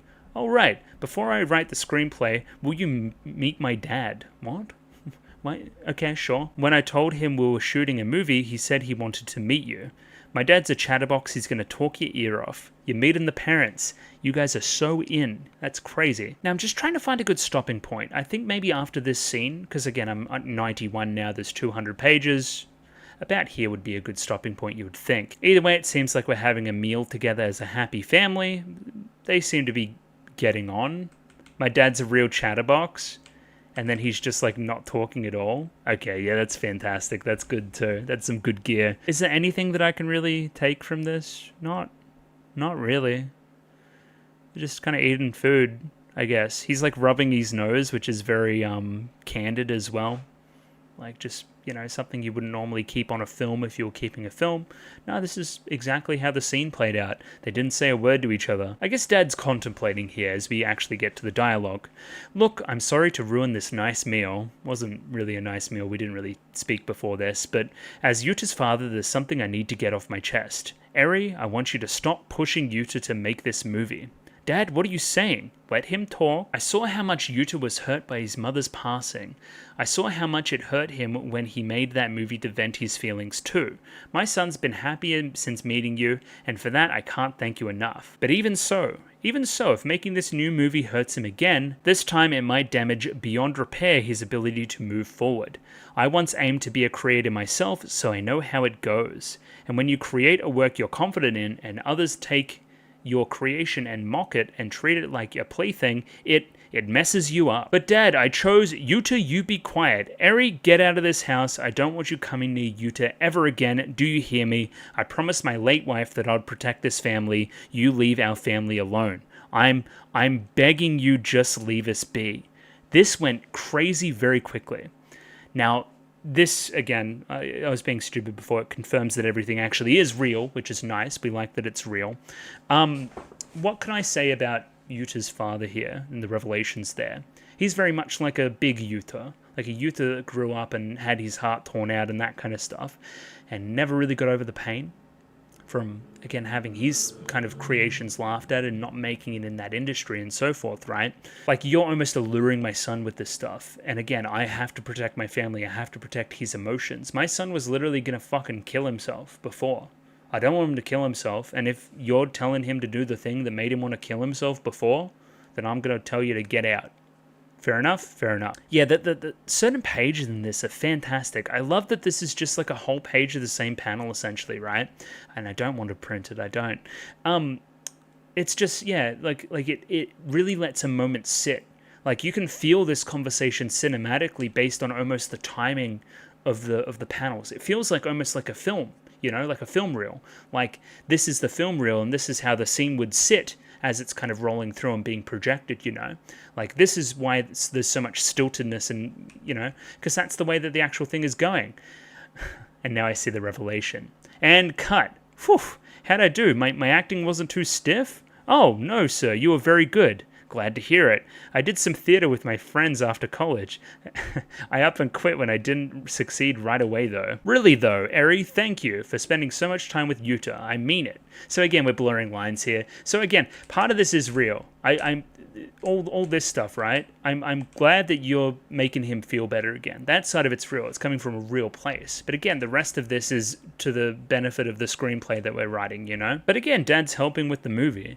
Well, again, that begs the question how important the Eri being sick angle is, I guess. Because we're unsure as an audience right now, right? So we're blurring the line between fiction and reality. We're unsure if the part where Yuta assumed that she was unwell, again, he says death is inevitable. Memento mori. Remember that line from very much earlier, right? Yeah, very interesting. I'm keen to see, because she hasn't spoken about it at all. But maybe she's scared of death as well. Maybe that's why the film resonated. She was trying to run away from her own inevitable death, right? She got told she had a certain amount of time to live. And again, that film, of course, resonated with her because, again, I don't want to confront that. You know? Is that what we're getting at here? Really though, Eri, thank you, spending so much time with Yuta. Not at all, I'm glad to. It's a lot of work to film a movie, isn't it? How much have you shot? We have about 1/3 left to shoot. Really? Isn't that something? So this sounds like a scene we just did, but are you sure you're okay with letting Yuta shoot this movie? If he makes a bad movie, it really will get mocked and treated like a plaything. Me and Yuta, and you too. Won't we all get hurt? This comes from a friend of mine, but creation is all about getting into the audience's problems to make them laugh and cry, right? Like Family Guy. Laugh and cry. I'm sorry, I'll probably cut that, Jesus. Well, it wouldn't be fair if creators didn't get hurt too, would it? And then Dad's thinking about it for a moment. That was a good line, right? We should shoot another take of that. Absolutely. And then they go to use said take, and I think that's where we're going to drop it. Hello, I'm back. It's the next day. This is a change of plans. So essentially I was like, okay, I've done half the manga, and now I'm going to go watch Look Back by Tatsuki Fujimoto. That's a stupid idea. Just finish the one thing and then go on to the next thing when you have time. That makes way more sense. So instead of, doing that here today, instead we're going to do this. We're going to continue from where we were in Goodbye Eri. Again, in the first half of the video, you'll see a bunch of stuff where I'm like, oh, I'm going to stop soon. It is the next day. We're just continuing from where we were. About 100 pages left. Let's continue here. Just as a small recap, we're just out of that scene where we got very meta, where it seems like, again, the film we're making and the story we're telling and real life are all blending together in a pretty cool way. I find it compelling as a reader. That's the best stuff here thus far, I would say. So either way, continuing here, we just have 4 panels, similar structure. It seems like we're filming something by the ocean, by the sea. Again, far off horizons, what's in my future, all that kind of stuff. Destiny, again, you know the thematic relevance of a horizon on the sea. It's adventure. It's my life opening up to new things. There you go. Here's the new things in question. They're just cute together, I think, Yuta and Eri. I'm sure nothing bad is going to happen to Eri. I'm sure of it. Again, as I noted yesterday, I really like the difference between this panel structure and this one. I'm seeing it as this is what's behind the phone. This is what Yuta's seeing with his own eyes. This is the full picture of everything, not like kind of constrained by the limits of the camera. So again, when we see full pages like this is the most important stuff. This is like formative memories that he's actually seeing as opposed to what's on film. Ignore the fact that it's kind of blurry, which kind of ruins my whole idea there, but I digress. Specifically here, it seems like we're going back into the script of the film with Eri. If you're a vampire, how can you be out in the sunlight? A little bit doesn't hurt. I spend most of my time inside watching movies. Okay, then do garlic and crosses not affect you? I hate garlic. I hate scallions and onions too. I feel like, again, we're blending the line between reality and fiction. This seems like something that a vampire would not like. This seems like a personal detail about Eri. Wow, very cool. This would make for a really effective scene, actually, in the film that they're making. I really like this kind of almost in the sunset by the beach type scene with the vampire love interest. I think that's pretty cool. How old are you? Your real age? I'm about 1,200 years old. Over your long life, have you gone through any struggles? It makes me sad that everyone I know will die before me. Humans die in a scant 100 years. Oh my god, it is just like Monogatari. That's crazy. Anyway, anything with like an extended, lifespan type story, Freerun, that's, again, I've talked about this many times on the channel, it feels like. Again, this seems like way more like dialogue in the film, let's say. Oh, actually, no, we're blending both. Okay, let me continue with this next page here and then talk about what I'm getting at. That's why I envied you. Huh? If you watch your movie, you get to see your mother again, don't you? Isn't that an incredibly beautiful thing? You're the only one who praises me, Eri. And then, hehe. I'm not like a cute anime girl. I can't do that. But this is, the inevitability of death. That's what we were talking about earlier in the manga as well. This is kind of that similar concept, and again may talk to Eri not having very long to live as well, lamenting the fact that certain other peoples live longer and certain other peoples don't. Right? Memento Mori, all the way back to the start of the manga, of course. And then again, if what I'm thinking is happening and Eri is dying, this now reads pretty, obviously as well. you're lucky because you'll get to see Eri again through this film as well. Oh, it seems like we're getting a little bit intimate, chat. You always watch movies with me. You're even acting in my movie for free. I wish I could thank you somehow. Then let me drink your blood. Seems like the two are about to hold hands. Whoa, no, okay, some other shit's happening. I thought they were about to smooch. No, I can't. I'm not God. I can't predict this shit. Let me drink your blood, and then fainting is kind of funny. Again, I'm imagining, yeah, the fainting is real. Like anemic, like I actually do need your blood, like that's, you know, I'm fainting because of it, you know. And again, this reads like Eri putting on this brave face and so forth, and actually, again, she's very close to legitimately dying. This makes for really confronting footage for the film as well, if you think about it, right? Like, when he presents this, and it's semi-autobiographical, right? Like, this is literally like my best friend, the only important thing in my life, dying again, right? That's pretty fucked up. As we see here, full shot again, contrast to this like full of life over here with what happens over here. Not fantastic. Also, again, like that cutting between the fiction and reality. She's not getting up. This isn't just footage for the film. She isn't just acting. This is legitimate. She actually has fainted. We go back to the famous Todami Hospital, of course. The scene of many crimes in this film, up to and including terrorism. I don't know what happened during the explosion. It was weird. Either way, we're visiting Eri in hospital, and we're recording, because we're Yuta, and Yuta always records everything. Pardon me, what is going on here? I sent you a get well video. Really? What is it? I never got to record my mother going to the bathroom, so just to be safe, I'm recording this video of me pooping for posterity. That is gross. I don't want to watch anybody poo. That's like not my thing. If it's your thing, hey, do it in the comfort of your own home, well away from me. Like a long way. Either way, it cheers Eri up, because it is ridiculous. Why did Yuta record himself pooing? That's fucking weird. Have you ever watched a video of someone pooping before? Of course not, that's gross. I have lots of even nastier videos. I'll show them to you once you're better. Well, my mind's going in two directions. One, what do you mean you have a whole bunch of nastier videos? You're a freak. Get this guy off my manga page. And then, hey, once you get better, once you get better, right? You'll get better. You'll get better. You'll definitely get better. You're getting better, right? If these 2 pages down here don't indicate, like, oh, he doesn't know. He doesn't know. Yeah, and then here we go. You don't get better. Huh? You don't get better. It's that kind of illness. I knew, I thought I had more time. This isn't about the movie, is it? Why? Why didn't you say anything? Yuta, you made it really awkward by literally predicting the plot already. You, like, literally said it in your, like, little screenplay. And if we go back then, I guess I should go all the way back to when he's presenting the screenplay in the first place. She's obviously contemplating it and thinking about her own life and that kind of stuff, right? It's obviously, again, not even semi-autobiographical. This is autobiographical. This is literally, I'm going to die, and you predicted it, and I didn't have the heart to tell you right now. But again, I also think there's part of Yuta that does know that too. So, interesting one for sure. Again, just this kind of page structure again, like finding that kind of information out and that kind of constant shot there.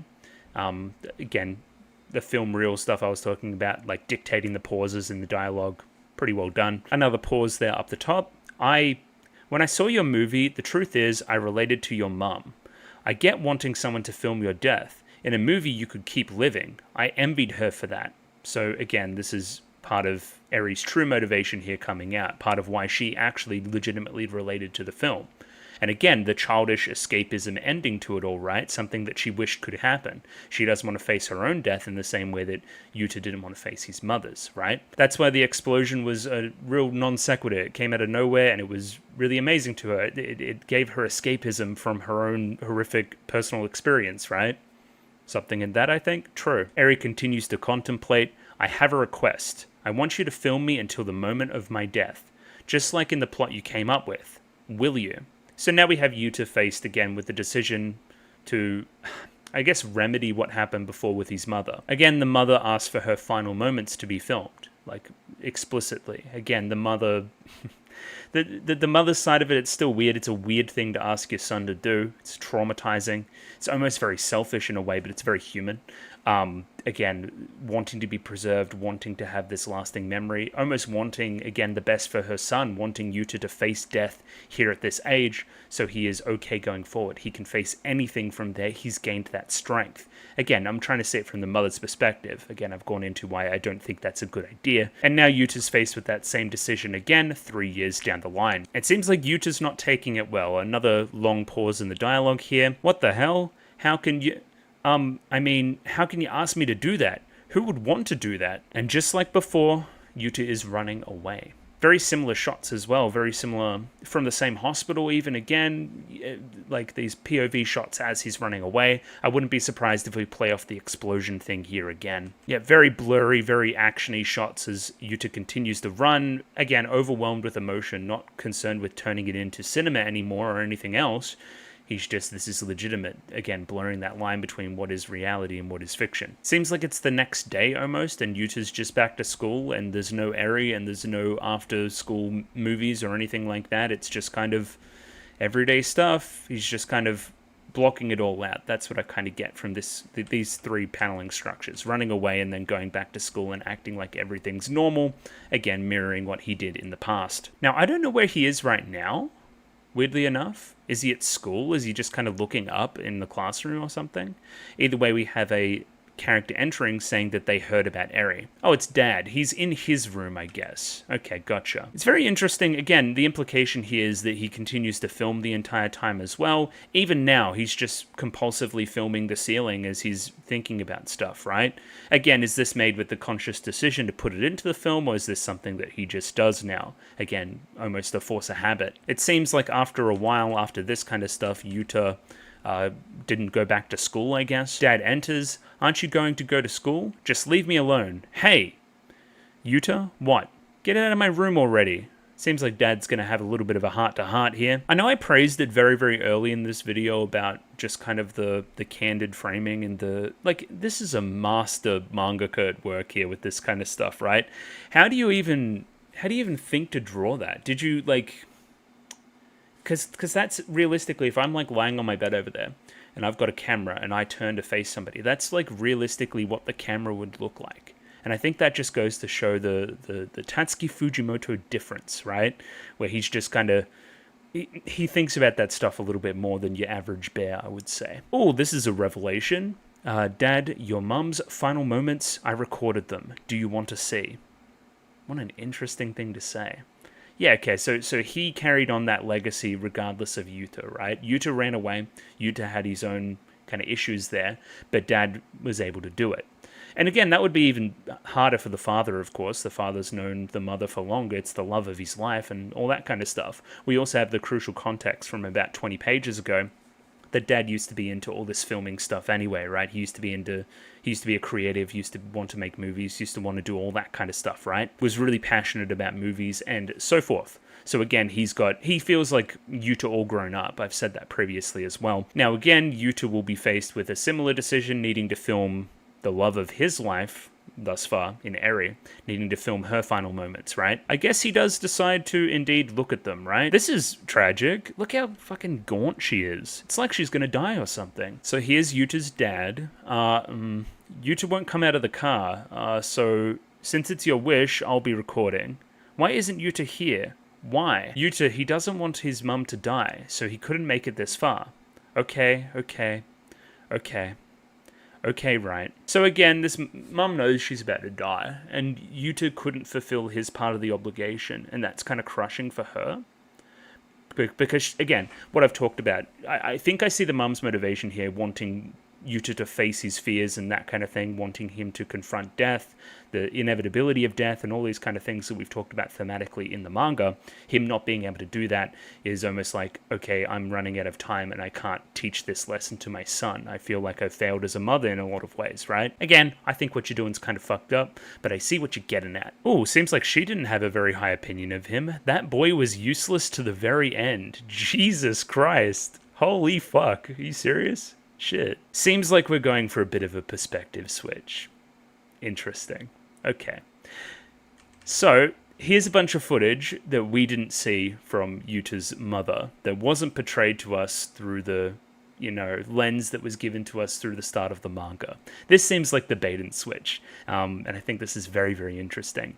So again, one of the things that Eri really did enjoy about Yuta and his film, right, was that it captured the mother so beautifully. It captured this other character, how they would want to be perceived in life, right? It was an idealistic look through the eyes of a son on his mother, right? That's the perspective of the film. And nevertheless, the ending, that's whatever else, right? Just leave that elsewhere for now.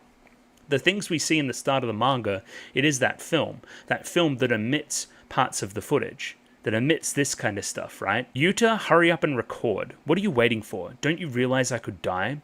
I'd look ugly in a shot framed like that. Can't you see that? Do you want everyone to laugh at how ugly I am? There's no point in filming cats. Delete that. Are you stupid? Why won't you film as I told you? Remember, the money for that smartphone came out of my pocket. Mum's a bit of a cunt. Jesus. Does she not understand movies? There's meaning in filming the stray cats. Did you not see that? Is she a pleb? I think she's a pleb. She doesn't understand the auteur status of Yuta. But yeah, this is a bait and switch. Turns out Mum wasn't. Again, Mum's dying. We're going to give her the benefit of the doubt. She's okay. Let's continue here. You remember your mother was a TV producer, right? She'd planned to make a TV documentary about her brave battle against illness after she recovered. Since I was at work during the day, she had you shoot the videos. Now that speaks to why the father and the mother may know each other, right? Because they both work in similar industries or had worked, right? He did some kind of acting work in college and that kind of thing. Probably where the two met each other, if we're going to be honest, right? Now this is a bait and switch as well. Mum was almost obsessed with this idea of the story of her overcoming the illness and seeing this as seeing it as fiction as opposed to reality. Does that make any sense? Like, she saw her own life and saw the general arc of a hero's journey and that kind of thing, and saw her coming out on the other side. She saw herself as the protagonist, but now she's faced with the reality, right? Upon her death and upon realizing she's about to die, oh shit, I actually can't come back from this. Yuta isn't filming. There's no way that this can actually turn into like a legitimate film, right? This is a legitimate hero's journey. I can't come back from this. It's just a tragedy. It's just real life, right? So it's very funny that the mother seemingly is faced with the same challenge now that Yuta was faced with when making the film, right? There isn't a good ending. So Yuta again had to supplement something else, right? Some explosion thing, right? The mom's the same within her own life. She didn't get the ending she wanted either. Interesting. This is great. This is wonderful. I forgot to add this element in as well. This is what Yuta was also running from upon the ending of the movie, right? He was almost internally hopeful that his mother was how he portrayed him in the film, that she was inherently a good person and that she cared about him and all these other things. The tragedy of Yuta making that film, cutting down all that footage that he made into just 20 minutes, is these are the 20 minutes that portrayed her the best. When he runs away during the conclusion of his film, he's also running away from the inevitability of never remedying the relationship with his own mother, of confronting the fact that she was actually kind of a bad person. So again, he's running away there at the end of that movie. That first movie that we see in the first part of the manga is twofold. Son, I knew it was horrible what she was doing to you, but I pretended not to see. I ran away. I acted like everything was okay. I'm sorry. I'm so sorry. Then Dad's breaking down a little bit. So this is interesting as well. I keep saying the father's like big Yuta. He ran away, much like Yuta did back in the day as well, right? I pretended not to see how abusive Mom was and how it was fucking you up and that kind of thing. Again, I love this woman. She's my wife, right? I can't just leave her like this. Again, I know that she's about to die. I know what's going on there. But again, I can't just stop her doing it. I can't deny her this thing that she wants in the last moments of her life. Very, very interesting too. You can almost reframe some of those scenes from very early when the dad's crying. Maybe he's crying for Yuta more than crying for the wife as well. Interesting. Interesting reframing of things between reality and fiction. That's why when I watched your movie, I was shocked. In the movie, your mum she was a good mum. I could see the beautiful things about her. When Mum was in a bad mood, she'd give me the silent treatment, and she never praised me for anything. But, and we'll continue here in but a moment, again, this is what I was talking about before. Again, she looked like a good mum in the movie. Again, us, the audience, were watching that movie at the time. And she never praised me for anything, but I wanted my memories of her to be beautiful. And then he continues to cry. Yuta, you have the power to decide for yourself how you'll remember someone. That's an incredible thing. I think maybe Eri wants you to choose how she'll be remembered. Again, that's what Eri saw in the film. Potentially Eri's seeing between the lines. Eri's like, okay, maybe mum isn't all that. Everybody isn't all that, right? Like, everyone's got their bad side and that kind of thing, right? If you film me 24/7, 365 every day, you're going to see me get fucking mad sometimes. That's just how this goes, and not be a good person all the time. But again, choosing to present that information in a way, right? Almost in a documentary sense, choosing certain things to show and certain things to omit creates a different kind of vibe and a different impression on the audience of that character. That is Yuta's power, that is what Eri saw, and that is what Eri wants to harness. Fair enough. Gotcha. So with that in mind, it seems like Yuta is scrubbing through the footage and looking for stuff to present in his Goodbye Eri film, which seems like it's going to be the rest of what's going on here. I really feel like the shoes dropped now. I feel like I truly understand what we're getting at here and what the manga's about. But again, I said that about 30 pages ago, and we had the revelation that mum wasn't all that, you know? So again, I'm going to imagine that this is him in his room doing editing on the PC. Right? The PC that mum got him as well. The thematic relevance, it's crazy. That would be correct. It is his personal computer. He's just kind of going through the footage and remembering all the things about Eri, contemplating if he wants to continue doing the film. Again, contemplating facing death as well. He knows that, again, at the end of this, I'm going to have to say goodbye to Eri. Therefore, hey, am I man enough to do this? Am I man enough to step up where I couldn't step up before? And it turns out he is. Eri was waiting for him at the projector room, ready to go again, ready to continue what they were doing. And Yuta's here. Thank you, Yuta. You did it.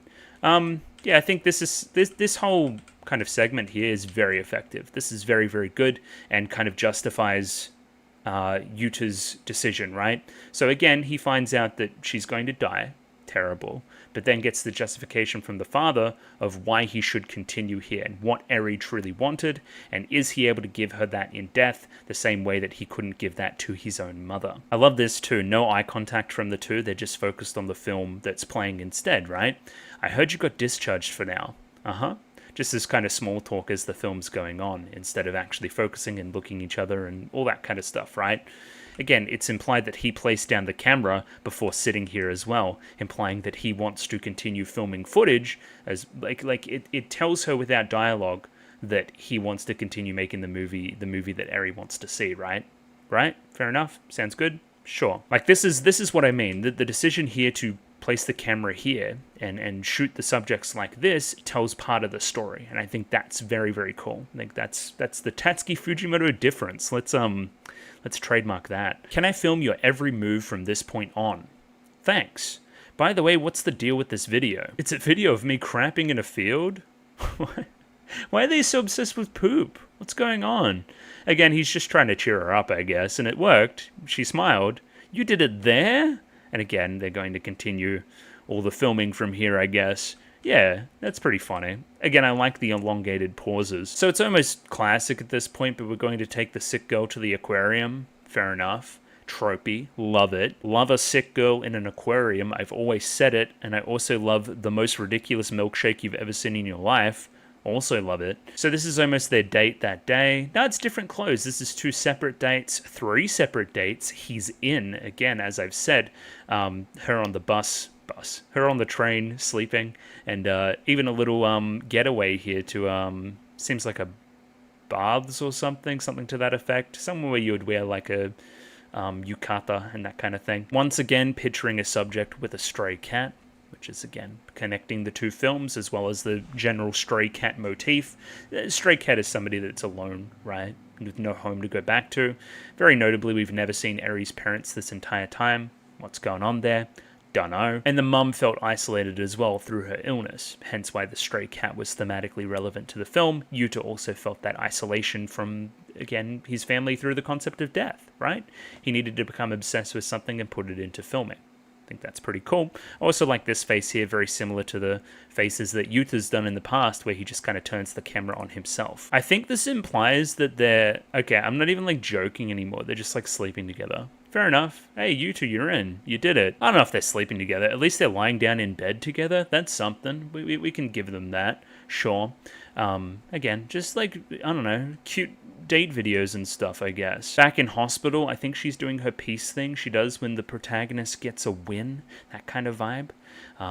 Again, very similar shot here. Notice she's very stationary. She's a little bit more stationary than what she was before. Sitting a lot. I see now why she's sitting a lot. Okay, yeah, we know what's going on here. This seems inevitable. I'm going to give her 12 pages. Let's give her 12 pages. Now, maybe longer than that, because we do need to have an elongated piece where in the scene where she does die. Interesting. We'll see. Either way, I wasn't off base here. It turns out, again, she's sitting down for a reason. She's dying. I don't know what she's dying of. Again, we said mum was...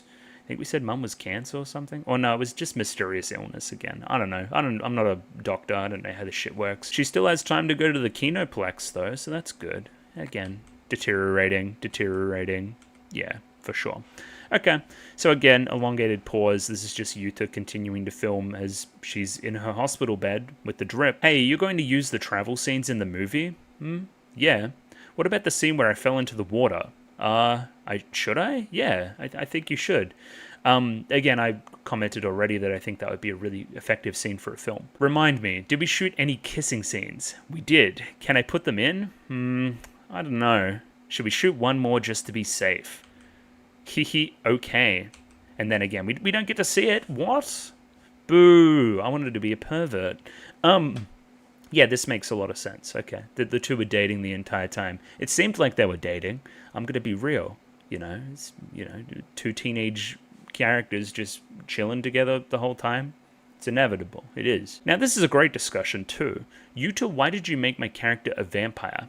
I guess I wanted to sprinkle a pinch of fantasy. Plus, the first time we met, you dragged me to an abandoned building. Doesn't that seem like something a vampire would do? It does.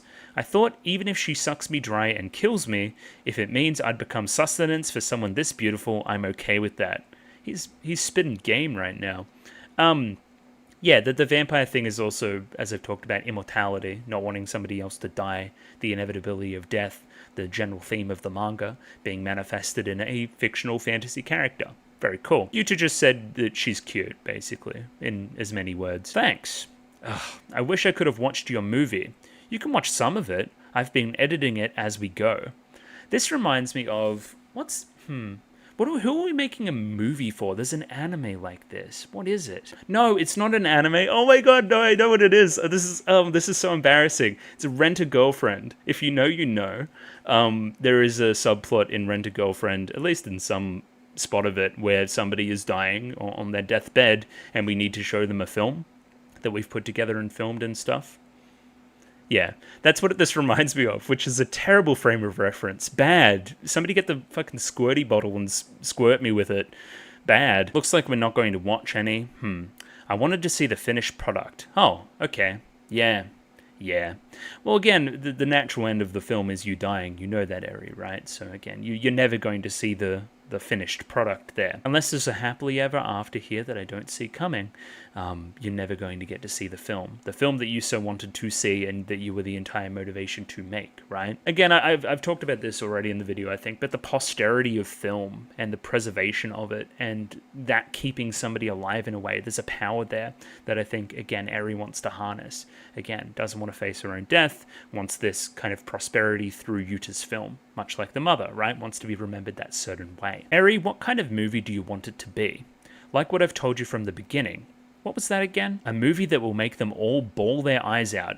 And let me switch over here to our big one again.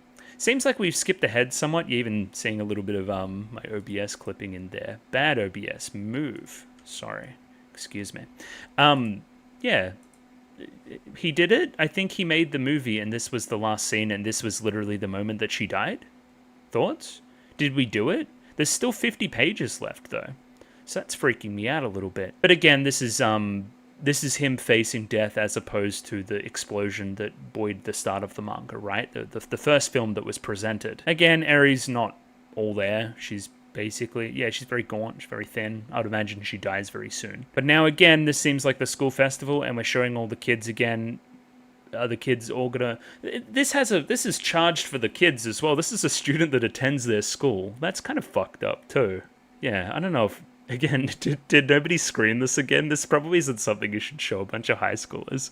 But anyway, I digress. It's a beautiful film, and I understand why it works for the manga at hand here. Again, it seems like Yuta and, by extension, Eri are getting exactly what they want here. It seems like they're stunned by it, and they start to cry. There's sobbing in the audience as opposed to the laughter that pervaded it before, or the shock and terror, the terrible ending of it all, right? And probably the terribleness of the film. Seems like a POV shot. Oh, this is great. Okay, yeah, fantastic. This is a POV shot of Yuta, right? Yuta is filming his own hand. He is doing a small peace sign, right? This works on two levels, right? This is saying kind of thank you and, you know, it's a tribute to Eri and something that she used to do, but it's also something that the protagonist does when he gets a win. So again, Yuta's the protagonist of his own life, even if he's not filming right here at this moment. He gives himself a small peace sign, the same way that Eri would do for him. He's come around, he's completed his arc, so to say, right? He was incensed at the very start of the story, he had his motivation to get better, he got better through the help of somebody else, and then was able to score a win by the very end. This is the conclusion of his arc in the film. I think that's very, very clever and a nice callback. Very cool. Yeah, that's probably, if we were to say a standout page thus far, I'm probably going to say this one. This is just fantastic storytelling. Oh, this is that same character from before, no? Either way, we say another different stray cat. This one's white. Is that anything? I don't know. And then this girl appears. She calls out to Yuta, and Yuta says yes. Again, this is the same girl that asked the question before. If I want to go all the way back, I could. Let's go all the way back. Why not? We're here. It's this same character, right? My mum died last year too. That's why I can't forgive you. But not for turning it into a movie. That's not the problem. Why'd you add the explosion at the end? Again, seems clearly like this character resonated with the first part of the movie, but then didn't resonate with the ending, which was running away. That was the ultimate conclusion there. That's what she got from it. Again, turning it into a movie, that's not the problem. I can't forgive you for not facing your mother. This is, again, Yuta's guilt facing him. And it's no mistake that after this he turns suicidal, right? This is the last thing before he does his suicide note, right? This is, again, his own inadequacy, and his own inadequacy to put an ending to his movie and an ending to his mum's, life, right? Able to face that is that confronting him. So when this character returns here at the very end, she's probably going to give him props for actually being able to face death, right? You completed it. You did the hero's journey thing. You won. Or another one, just as I was scrolling through, contrast Eri's final moments in the bed with the mother over here, right? Where how disappointed she looks and the coloration there and that kind of thing. Where Eri's death a little bit later on is a little bit more inspiring to look at, right? A little bit more of a smile there, a little bit brighter. You can, yeah, the lighting's a lot better. It's less depressing, I would say. Oh, this is interesting. What are you recording? A cat. And then kind of the conversation stops. I still think Yuta's not all there socially, but anyway. Listen, didn't Eri wear glasses? Now this is an interesting twist. Let's see what they do with this. I filmed her without them at her request. What about her dental retainer? That also came off at her request. So you just mindlessly obeyed your girlfriend? We were only a couple in the movie. I never dated Eri. I did ask her out, but she rejected me. Now this is interesting too. There's a few things here.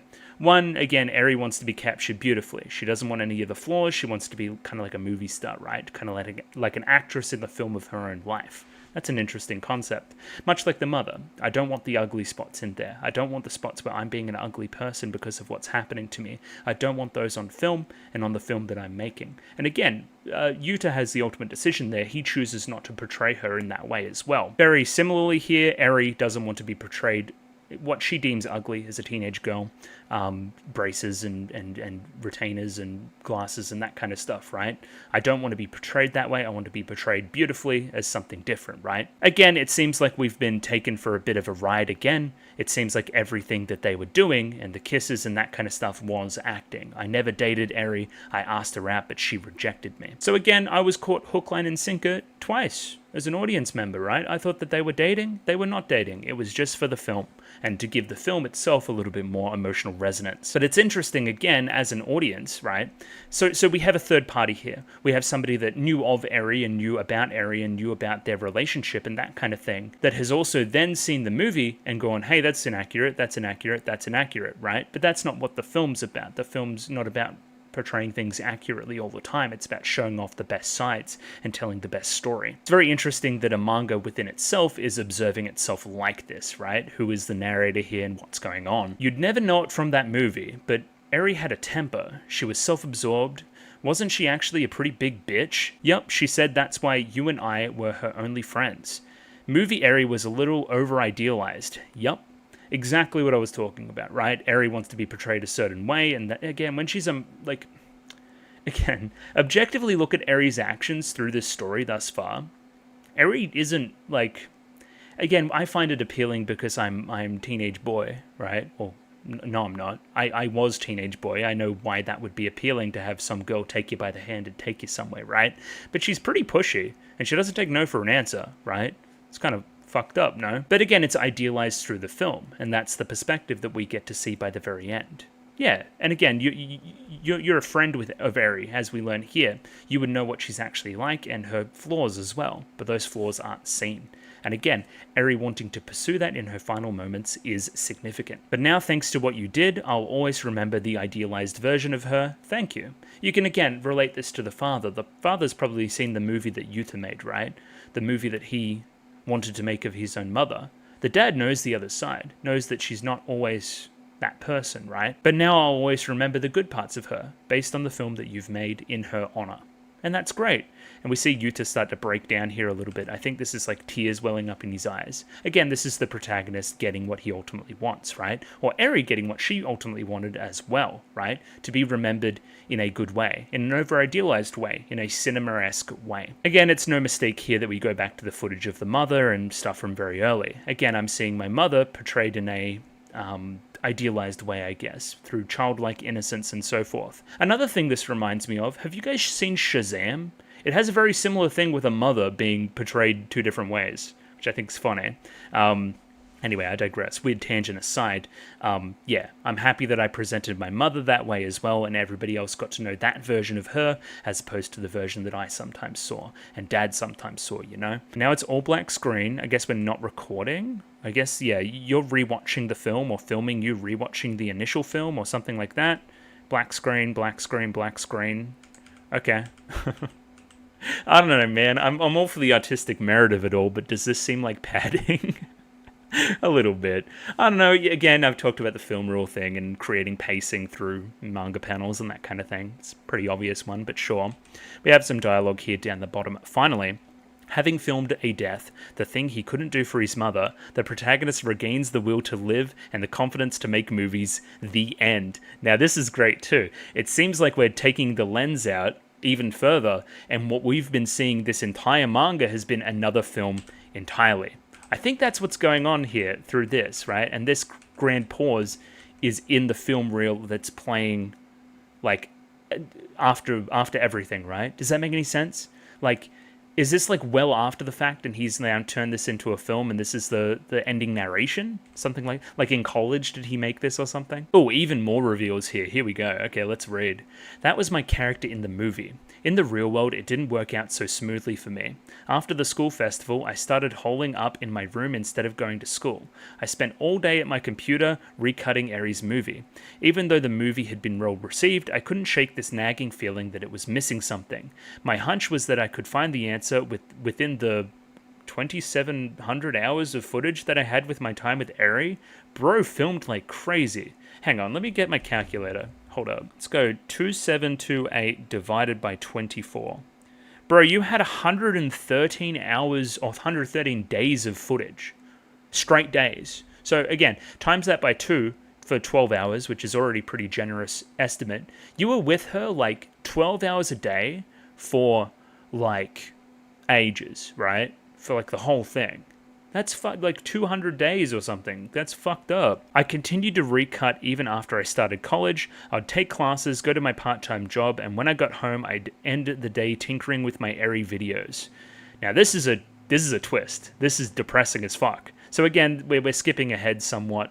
He's still even continuing to film now. He's filming himself making the stuff. So after the festival, I showed off my movie. Everyone was crying. Instead of going to school, Again, this chain link fence outside of school, I spent all day at my computer. Again, like he's imprisoned there through the fence, right? I'm imprisoned in my own room making this film over and over again. And again, life goes on. Part-time job, take classes for college, go home, airy videos, almost bordering on obsession. I dropped out of college and got a full-time job. There, I met the woman I would marry. We had a daughter together.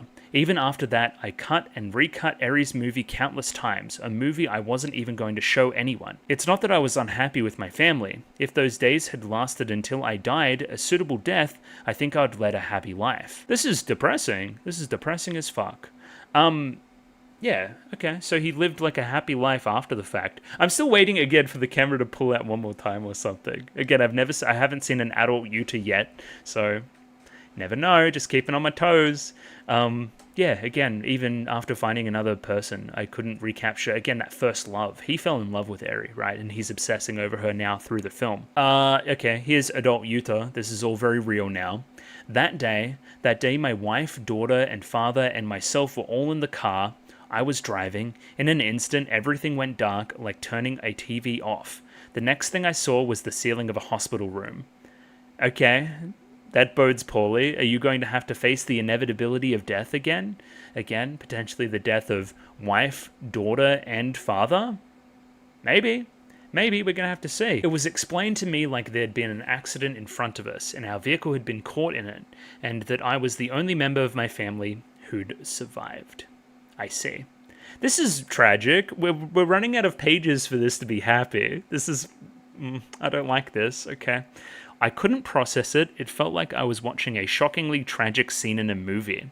Again, almost separating himself from it, using the same filmic coping mechanism for trauma that we saw very early, right? Turning his mother's death into an explosion. I couldn't even fathom the reality of it, that blurring that line between fiction and reality, as we've talked about so much here already as well. Thinking back, it was always like that. I have this bad habit of viewing the problems right in front of me from an outside perspective.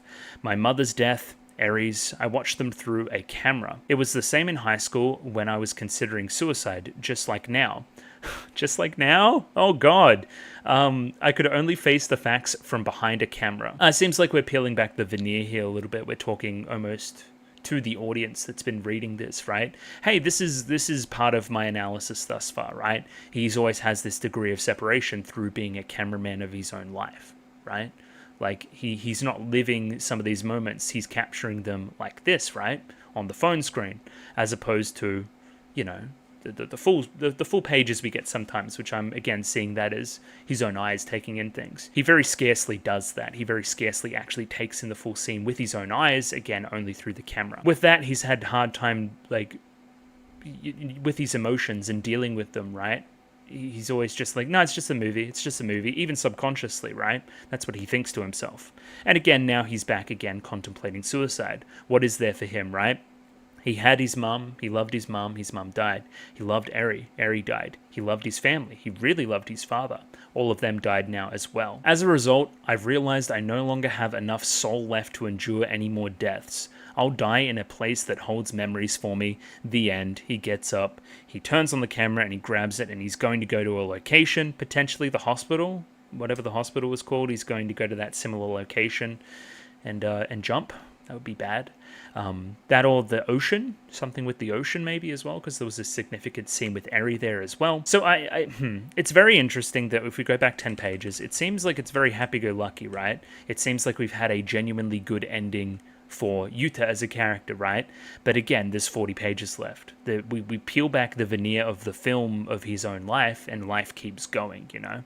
And it turns out he didn't get better, and it turns out he continued to focus on all these things, and it turns out he didn't get the closure that characters have in movies. Life kept going, you know? He may have thought that, again, through filming Eri's death, he achieved some kind of progress. He achieved some kind of stuff where he would get better in life and understand, you know, like death better and its inevitability, and being able to face that would fix him. It didn't fix him. It only made things worse, and now his family's gone too, and he's going to go somewhere. No, he's going to go to the abandoned school. Okay, sure, that works too. Is he going to go to the room, the specific room? It seems like he is. He's continuing to film as well, which is interesting, as I've said. Making his way into the projection room. It's still abandoned. It's still all there. The place where we used to be. Oh, he's getting a noose? It seems like he's getting a noose. Okay, that's bad. Okay, we're in the projection room. There's 20 pages left and he's got a noose in his hand. This is bad. This is very bad. Okay, he's watching the old suicide video. This world is filled with death. Memento mori. This is Yuta signing off. Goodbye. Did he accidentally play this? Is this playing on a screen? It looks like it's playing on the projection screen. Who's playing this for him? Oh. Oh, I mean, I see who's playing it for him. Okay, we're going to get a little bit trippy here towards the end, I guess. Eri is here. You're a lot older now than you were back then, you know? So, again, you're both contemplating suicide. This is the moment, again, very close to you committing the action, right? That kind of thing. Eri's pulling you away both times. The first time physically, this side mentally, you would say. She's appearing as a visage to pull you away from the precipice of death. Yeah, this is fun. This is very cool. Are we going to have a conversation with Ghost Eri?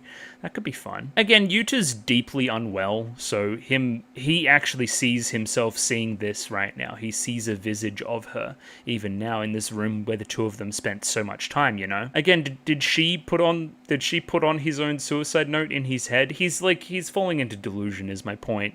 But again, if it saves his life and allows him to continue to live, and face death and face the inevitability of death once again, then maybe that's okay. So now he drops everything. He looks shocked, flabbergasted.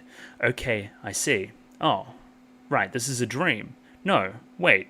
Either that or I've gone crazy and I'm hallucinating, like a movie Permanent Nobara? Oh my god. If I had to choose, it's more like The Brown Bunny, or The Sixth Sense, except in that one the protagonist is dead all along. Spoilers! Very famous spoiler as well.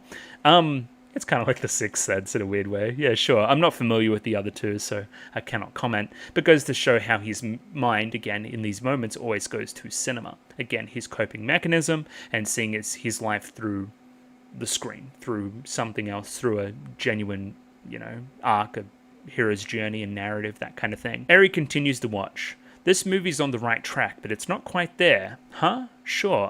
Huh? What?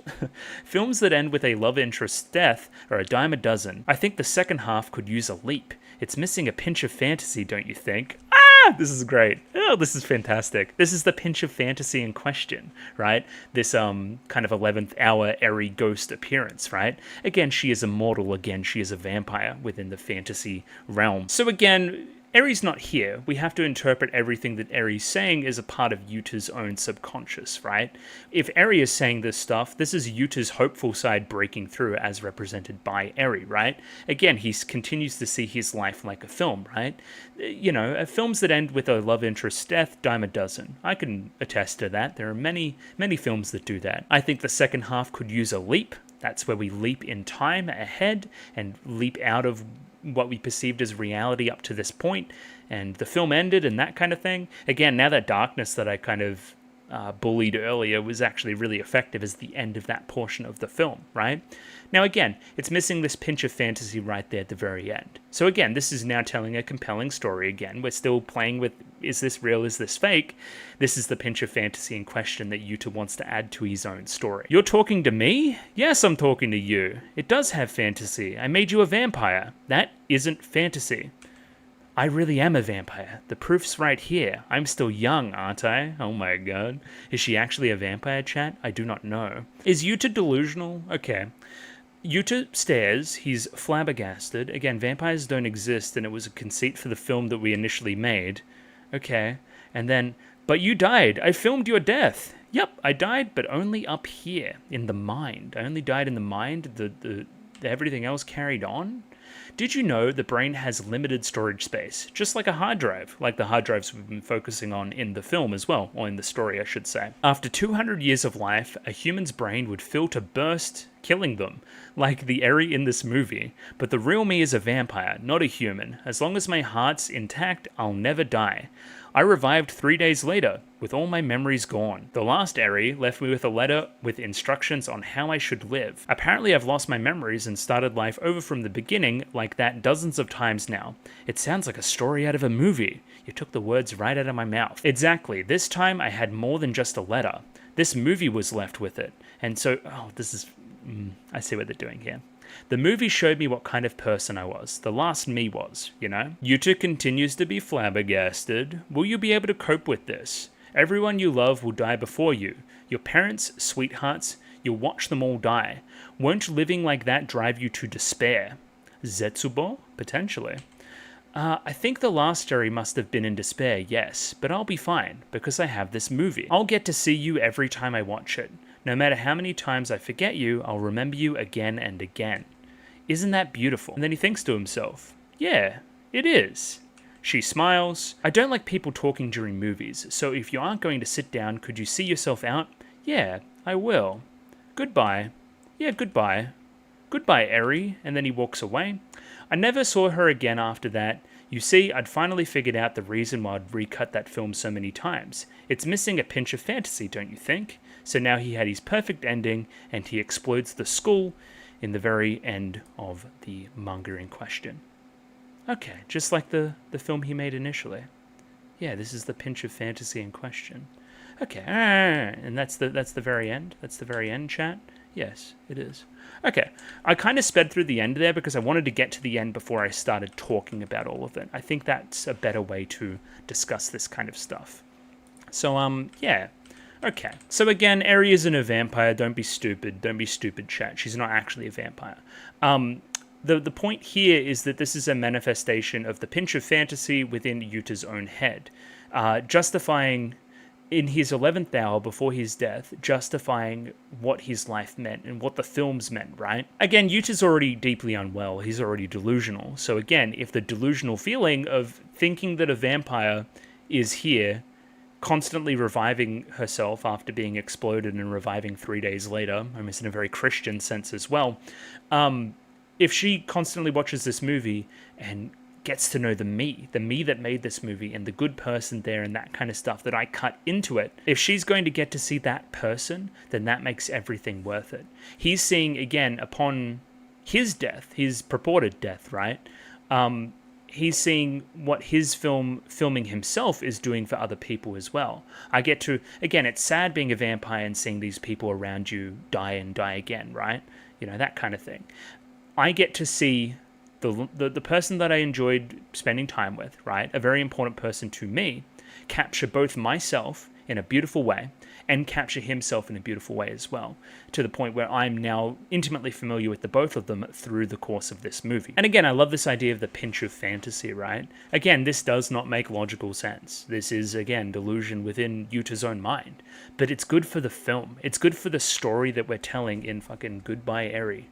It's good for that story, so it should be in it, right? From that perspective, can you now interpret this entire story, right, as a semi-autobiographical film that is now being shown to another different audience, us being that said audience? Now that's fun. We've kind of pulled back that veneer many times through the short story. I think that's very fun. Because again, from the story's perspective, this vampire saying this stuff right here is the perfect thing to happen. No wonder he couldn't finish the film. He didn't have the ending yet, right? He didn't have that thing that pushed him towards closure, right? He didn't have that kind of extra element right there at the very end. That same thing that the mother craved, right? Upon her death, she craved that closure. She craved a hero's journey. She craved that kind of stuff. It is only upon injecting that pinch of fantasy that the mother did not want to have in her film, right? Like, it's only upon injecting that he's able to actually complete his own protagonist's journey and make that movie as well. You know, from that kind of meta layer to it all. Now, this is very effective too, right? This whole sequence. So that movie showed me the kind of person the last me was.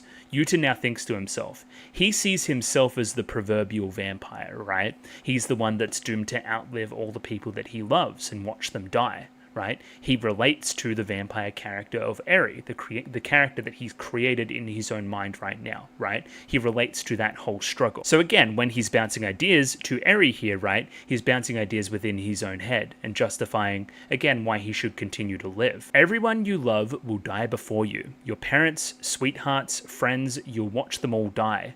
Won't living like that drive you to despair? Like it's driven me to despair. Again, that's what this whole conversation here is about. I think the last Eri must have been in despair, yes, but I'll be fine because I have this movie. So now again, there is no last Eri. The last Eri is Yuta, right? I will be okay because I have this movie, right? I'll get to see you every time I watch it. No matter how many times I forget you, I'll remember you again and again. Isn't that beautiful? So again, the whole conceit of the manga, the filming of everything and all that kind of extra stuff there, that's now given weight. That's given weight for you to making the decision to continue to live and continue to cut together something, right? Like, again, he's got so many hours of footage, so many. He's compulsively filmed his entire life. He now has the ability to remember the best parts of his life again and again by cutting together films of that footage, right? Even, again, within his own mind, almost like a memory. It's an extended metaphor for remembering the good times upon despair, right? He's able to literally do that through watching his movies. By that same token, Fantasy Eri here is able to remember Yuta and herself through doing that kind of stuff. Again, he's captured the best parts of himself so beautifully as well. The stuff that the audience doesn't get to see sometimes, the stuff that's implied that Yuta isn't well, right? He gets to remember the good stuff. He gets to remember his own protagonist's journey through the power of film. And I think that's ultimately what the movies, or what the story here is trying to get at. And again, this moment of realization. He steals himself. Yeah, it is quite beautiful. It's beautiful that I've done this thing, that I get to watch this movie of myself, remember the good times, remember my friends, remember the moments of their death, face that inevitability, and do all that kind of stuff. Yeah, that is a justifiable reason to want to continue to live. This Eri, this angel on the shoulder, is now smiling back at him, right? Yeah, it is nice, right? And of course, we're ending with an Eri reference. She doesn't like when people talk during movies, so I'll see you out. You leave here now and never come back, right? To which he does. He exits here. He says goodbye. Eri says, yeah, goodbye. Again, he's found closure here. He knows that Eri will continue to live, right, as a vampire over and over again, even in a fantasy, right, as a vampire over and over again, and she'll be able to continue to watch this movie. I will achieve immortality in that way. The same thing my mother wanted to achieve way back in the day. She wanted to achieve immortality through film. I now have achieved this through the power of a pinch of fantasy and this immortal vampire girlfriend waifu that I had, right? The other thing that's now very clear to me is that the vampire conceit is a metaphor for a movie. When you rewatch the movie and a movie gets reborn, it's when the movie, you hit play on it again and rewatch it, right? This is what Eri represents. She also represents a film. She also represents the film of that they made during their time, right? That is how she is revived. That is how we relive the life. That is how she keeps looping. That is the grand metaphor there. Again, that's why he keeps trying to recut it and do all this kind of stuff and do all that kind of stuff. He wants to see different versions of this same version of the same person that saved him way back in the day. That's again why the vampire conceit's a thing, why immortality is a thing, why achieving immortality through being portrayed on film is such an important theme to what we're doing here. I think that's just neat. Through even a pinch of fantasy, he's achieved closure, which is the thing that he wanted the entire time. That's again what the mother's death represented as well. I got no closure. There was an explosion at the very end, right? Instead of, that meaningful scene with the mother, I portrayed a meaningful scene with Eri. I got closure there, but now I'm getting closure to all of it, to what it all means, right? And so forth, right? Again, the film right there at the end, the film that he made for Eri was missing this pinch of fantasy. He's now given it that thing. And yeah, we can watch him, cool guys don't look at explosions, head ass, jumping off to the very end. Actually, no, there's this one more page. I never saw her again after that. You see, I'd finally figured out the reason why I'd recut that film so many times. It's missing a pinch of fantasy, don't you think? And now again, the pinch of fantasy reappears right here at the very end as well. Again, you can imagine what he's now showing us, the audience that's reading this, is the final product of the film. Again, perfectly closing it out with the perfect thing that would happen in the perfect movie, the explosion of the school behind him, right? So instead of him running away, right, he is now calmly walking away from the explosion, right? He is satisfied. He's attained closure. He's attained everything. He's come to face the face of death and understand its inevitability and choose to continue to live regardless, again through the power of film. It's a reframing of that explosion as a juvenile coping mechanism, which it was very early in the film, or very early in the story, to what it is now. A triumphant adult walking away from his past and his trauma and so forth, and able to walk off into the future as a happy man. understanding something. He basically, 11th hour, had this kind of epiphany through Eri that he should continue to live, and that's the ending, the hopeful ending that we finish this story on. Thank you to Tatsuki Fujimoto and co. You guys did a great job. That is a clearly fantastic story. Clearly. Yeah, that was great. That was obviously great. Hopefully my analysis did it justice. I think I did okay. I would like to think I did okay in understanding what we're trying to get at there. Again, that continual step out of the veneer of the film, right? Continuing again and again and again to the very end there, right? Again, when he's finally able to justify everything and make his movie, the thing that he wanted to do the entire time. So yeah, I wonder how that would be adapted. I would be interested to see this adapted into something. I think that would be fascinating. Again, please talk to me more about this. I would like to talk with people about their interpretations of the story. I certainly had mine. It twisted and turned. I thought it was going one way, and then in a very meta way, it literally quoted to me the way that it thought it was going to go, and then went beyond and beyond and beyond that, which I think is very cool. It's a lot of callbacks in it, a lot of really well-made elements to it. I think it's very accessible manga as well, as I noted. Very easy to read, a breezy read. You could easily read that if you're not autistic like me in, like, half an hour, maybe? A little bit longer.